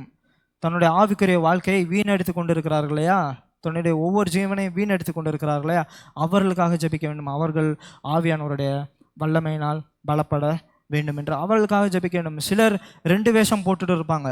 அவங்க ஒத்துக்கவே மாட்டாங்க, நான் பாவி என்று ஒத்துக்க மாட்டாங்க. ஏன்னா அவங்க போடுற வேஷத்துக்கு மேலே அவங்களுக்கு நம்பிக்கை இருக்கும். அது எப்படி நான் பாவி? நான் நல்லா தானே பரிசுத்தவான் மதர் தானே நான் நடிக்கிறேன், நல்லா டோனெல்லாம் மாற்றி தானே நான் ஜெபிக்கிறேன். சில சமயத்தில் பாருங்கள், தூங்குறவனை எழுப்பலாம், தூங்குற மாதிரி நடிக்கணும் எழுப்ப முடியாதுவாங்க. இந்த மாதிரி 2 வேடம் போடுறவர்களுக்காக நம்ம ஜெபிக்க வேண்டும். இந்தியாவில் நிறைய பேர் இருக்கிறாங்க. சபையில் வந்தால் ஒரு மாதிரி இருக்கிறது, தெருவுக்கு போனால் வேற மாதிரி இருக்கிறது. அவர்களுக்காக நம்ம ஜெபிக்க வேண்டும். பரிசுத்த ஆவியானவரோட வல்லமையினால் அவர்கள் பலப்படுத வேண்டும். சிலர் இருப்பாங்க பாருங்கள், எதுக்குமே பிரயோஜனம் பண்ண மாட்டாங்க. ஒருவேளை ஹார்ஷாக இருந்தால் மன்னிக்கணும், என்னோட மீனிங் வந்து கண்டம் பண்ணுறது அப்படி இல்லை. வெளிப்படுத்தின விசேஷம் லவோதிக்கேயா சபையை பார்த்து சொல்கிறாரு, நீ 2த்துக்குமே பிரயோஜனம் இல்லை. ஒன்று சூடாக இருக்கணும், இல்லாட்டி குளிராக இருக்கணும். நீங்கள் சூடாகவும் இல்லை குளிராகவும் இல்லை. என்ன அது? உலகத்திலேயும் பிரயோஜனம் இல்லாதவர்களாக இருக்கிறீர்கள், உலகத்திலேயும் உண்மையும் உத்தமமும் இல்லாதவர்களாக இருக்கிறீர்கள். கடவுள்கிட்டையாவது இருக்கணும், ஆனால் உலகத்திலையும் அப்படி இல்லை, சுறுசுறுப்பாக இல்லை. உலகத்திலையும் கடின உழைப்பு போடுறவனான் இல்லை, உலகத்திலையும் நீ வந்து உண்மை உள்ளவனா இல்லை. கடவுள்கிட்ட நீ என்ன இல்லை, எதுலாவது ஒன்றில் பிரயோஜனமாக இருக்கணும். ஒன்று ஆவிக்குரிய ரீதியில் வளரணும், இல்லாட்டி செக்குலரில் நல்ல ஒரு ஒழுக்கம் உள்ளவர்களாக வளரணும். ஆனால் அந்த மக்கள் எப்படி இருந்தார்கள்? உலக வாழ்க்கையிலும் மந்தமாக தான் இருந்தாங்க. ஆவிக்குரிய வாழ்க்கையிலும் மந்தமாக தான் இருந்தாங்க. இயேசு சொல்கிறார், இவர்கள் சூடாகவும் இல்லை குளிராகவும் இல்லை, வெது வெதுன்னு போல இருக்கிறாங்க, அப்படிப்பட்ட சபையை நான் வாந்தி பொண்ணி போடுவேன் அப்படின்றார். அப்போ நம்ம என்ன செய்யணும்? அப்படிப்பட்ட விசுவாசிகளுக்காக ஜெபிக்கணும். சில பேர் மந்தமாக இருப்பாங்க, பார்த்துருக்கீங்களா? நான் நிறைய பேரை நான் பார்த்துருக்குறேன். உலக வாழ்க்கையிலும் அவ்வளோ ஸ்ட்ராங்காக இருக்க மாட்டாங்க. சரி, ஆவிக்குரிய வாழ்க்கையில் எப்படி, வேத அறிவில் எப்படி, அதுலேயும் அவ்வளோ மந்தமாக இருப்பார்கள். அவர்களுக்காக நாம் ஜெபிக்க வேண்டும். எல்லாம் வல்லமையினாலே அவர்கள் பலப்பட வேண்டும். சிலர் எப்போ பார்த்தாலும் ஜெப குறிப்பாக சொல்லிகிட்டே இருப்பாங்க. அவங்களோட வேலை என்னென்ன, விழுகுறது அப்புறம் அழுகுறது, இதுதான் அவங்க வேலை. அவங்களுக்காக எப்பொழுதுமே ஜெபிக்க மாட்டாங்க. எப்போ பார்த்தாலுமே அவங்களுக்காக யாராவது ஜெபிச்சுக்கிட்டே இருக்கணும். அவர்களுக்காக ஜெபிக்க வேண்டும். அவர்கள் கண்டிப்பாக ஒரு நாள் வல்லமையினால் பலப்பட வேண்டும். அவர்களுக்காக அவர்கள் ஜெபிக்க வேண்டும். விசுவாசத்தில் வளர வேண்டும். இருக்கிறீங்களா? எல்லா சபைக்காண்டுமே இப்படி தான் ஜெபிக்க வேண்டும். சுவிசேஷத்தில் சோம்பேறியான சபைக்காக நாம் ஜெபிக்க வேண்டும். சுவிசேஷத்தில் பிரசங்கிப்பதிலே சோம்பேறியாக உட்காந்துட்டாங்க. இன்னைக்கு சபை எதற்குன்னா, சபையில் என்ன நடக்கணும்னா, சபையிலேருந்து தான் ஜனங்கள் வெளியில் போகணும். எதற்காண்டி? பவுலோட வேலை என்ன? வராரு ஆயத்தப்படுத்திட்டு வெளியில் அனுப்புறது தான் உள்ள ஆயத்தப்படுத்துறாரு. ஆனால் இன்னைக்கு சபைகள் அப்பிட்டா செஞ்சுது. என்ன செய்யுது? சபையோட வேலை உள்ளேருந்து வெளியில் அனுப்புறது இல்லை. அன்றைக்கி அநேக சபையோட வேலை வெளியிலேருந்து உள்ளே இழுக்கிறது. சுவிசேஷ வேலை ஒவ்வொரு சபையும் செய்ய வேண்டும். அதற்காண்டி நாம் ஜெபிக்க வேண்டும். அவர்கள் ஒவ்வொருத்தரும் பரிசுத்த ஆவியானவருடைய வல்லமையினால் நிரம்பப்பட வேண்டும். அவர்கள் பலப்பட வேண்டும். தனக்குள்ளே அந்த மகிமையான வல்லமை இருக்கிறது என்பதை ஒவ்வொருத்தரும் உணர வேண்டும். இருக்கிறீங்களா? ஒவ்வொரு ஜனமும் சுவிசேஷத்தை பிரசங்கிக்க பயப்படக்கூடாது. ஏற்ற தைரியம் அவர்களுக்கு தேவை. எத்தனை பேர்த்தோட ஃப்ரெண்ட்ஸ் சுவிசேஷத்தை அறியாமல் இருக்கிறாங்க? எத்தனை பேர் என்னோட உயிருங்க, என் குடும்பத்தில் தெரிகிறத விட இவங்களுக்கு தான் நிறைய தெரியும். ஆனால் அவங்களுக்கு அநேக சமயத்தில் நம்ம சுவிசேஷத்தை சொல்ல மாட்டோம். ஆனால் எல்லாத்தையுமே நம்ம சொல்லிகிட்டு இருக்கிறோம். ஏன்? உள்ள பரிசுத்த ஆவியானவருடைய பலம் நம்மள்கிட்ட பத்துறது கிடையாது. இங்கே இருக்குது, ஆசை இருக்குது, அவன் ரட்சிக்கப்பட வேண்டும் என்று. ஆனால் அந்த பலத்தினால் நம்ம என்ன பண்ணப்படல, நிரப்பப்படவில்லை. அப்போ ஒவ்வொரு சபையாருக்காக நாம் என்ன செய்ய வேண்டும்? ஜெபிக்க வேண்டும். சோம்பேறி விசுவாசிகளுக்காக நாம் ஜெபிக்க வேண்டும். சுவிசேஷத்தை பிரசங்கிக்க அச்சப்படுகிற வெட்கப்படுகிற விசுவாசிகளுக்காக நாம் ஜெபிக்க வேண்டும். அவர்கள் ஆவியானவரால் பலப்பட வேண்டும் என்பதை நாம் அவர்களுக்காக ஜெபிக்க வேண்டும். பாருங்கள், இங்கே ஒரு நாள் வரும், ஆனால் இந்த சபையிலேருந்து 5 நாள் வெளியில் போகிறாங்க. அந்த மாதிரி ஒவ்வொரு சபையும் மாறணும். இருக்கிறீங்களா? உள்ளே மட்டுமே வந்துட்டு இருக்கக்கூடாது, வெளியில் போகணும். சுவிசேஷத்தை பிரசங்கிக்கணும். ஆத்துமத்தை ஆதாயப்படுத்த வேண்டும். ஒவ்வொரு ஊழியக்காரர்களுக்காக நாம் ஜெபிக்க வேண்டும். அநேக ஊழியக்காரர்கள் தங்களுடைய ஊழியத்தை பேஸ் பண்ணுறாங்க. யாக்கோபு எழுதுகிறாரு, அவர்கள் தான் அதிக ஆக்கினை தீர்ப்புக்கு உள்ளாவாங்களாம். அப்போ பிரசங்கியர்களுக்காக நாம் ஜெபிக்க வேண்டும். அவர்கள் பலப்பட வேண்டும். ஊழியத்தில் சோர்வாக இருப்பாங்க இல்லையா, அவர்களுக்காக ஜெபிக்க வேண்டும். ஊழியத்தில் நடித்து கொண்டு இருப்பாங்க இல்லையா,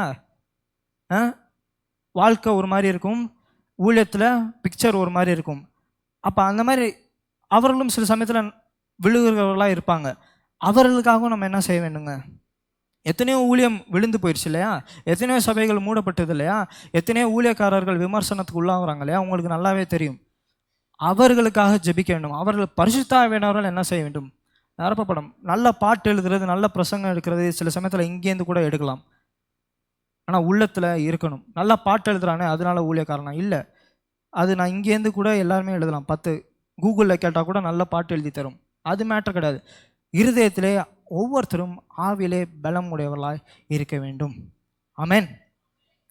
ஏன் இது முடியுமா? கண்டிப்பாக முடியும். நார்த் இந்தியாவில் போனீங்கன்னா ஒவ்வொரு சபையும் தனக்கும் உபத்திரவத்தை சந்தித்து கொண்டே தான் இருக்கிறது. நம்மளாம் ஃப்ரீயாக உட்காந்துருக்குறோம். இருக்கிறீங்களா? உள்ள வட இந்தியாவில் உள் சத்தத்தை விட வெளியிலேருந்து வர சத்தம் அதிகமாக இருக்கிறது.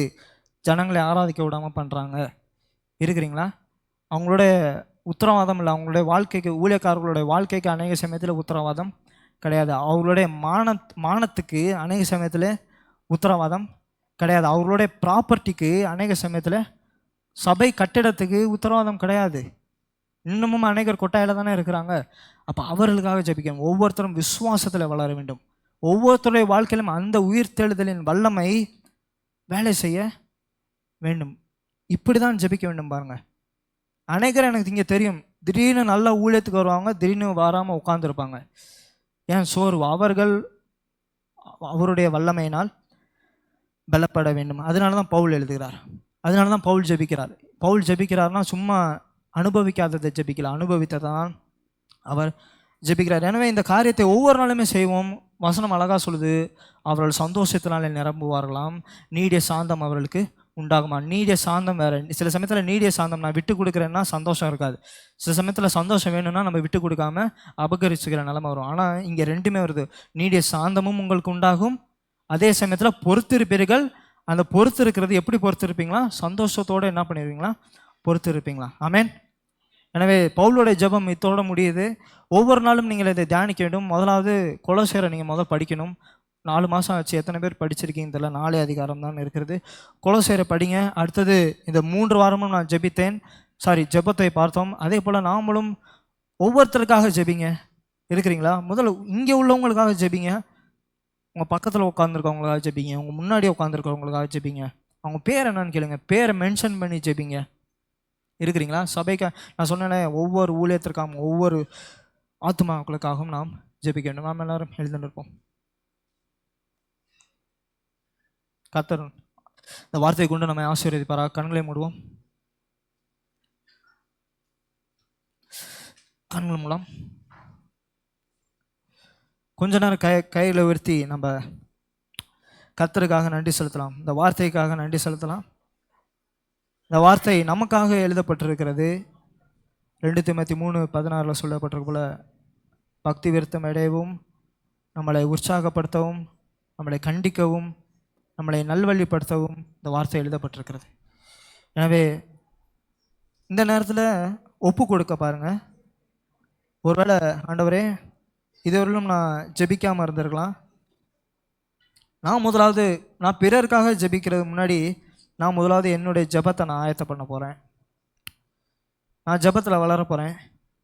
பவுல் சொல்கிறார், அவர்கள் ஆவிக்குரிய அறிவிலே வளர வேண்டும். முதலாவது எத்தனை பேர் தன்னை ஒப்பு கொடுக்க போகிறா? ஆண்டவரே, நான் அநேக சமயத்தில் வேதத்தில் உட்கார மறுக்கிறேன், எனக்கு பலன் தேவை. நான் குறைஞ்சது 1/4 மணி நேரமாவது இனிமே ஒவ்வொரு நாளும் தேவனுடைய வார்த்தையில் உட்கார போகிறேன். அதுக்கு ஆவியானவர் எனக்கு பலத்தை தருவீராக. ஆவியானவர் பலத்தை தருவீராக. ஆண்டவரே, அநேக சமயத்தில் இன்னும் என்னுடைய கெட்ட குணங்கள் இன்னும் என்னுடைய இருதயத்தில் இருக்கிறது.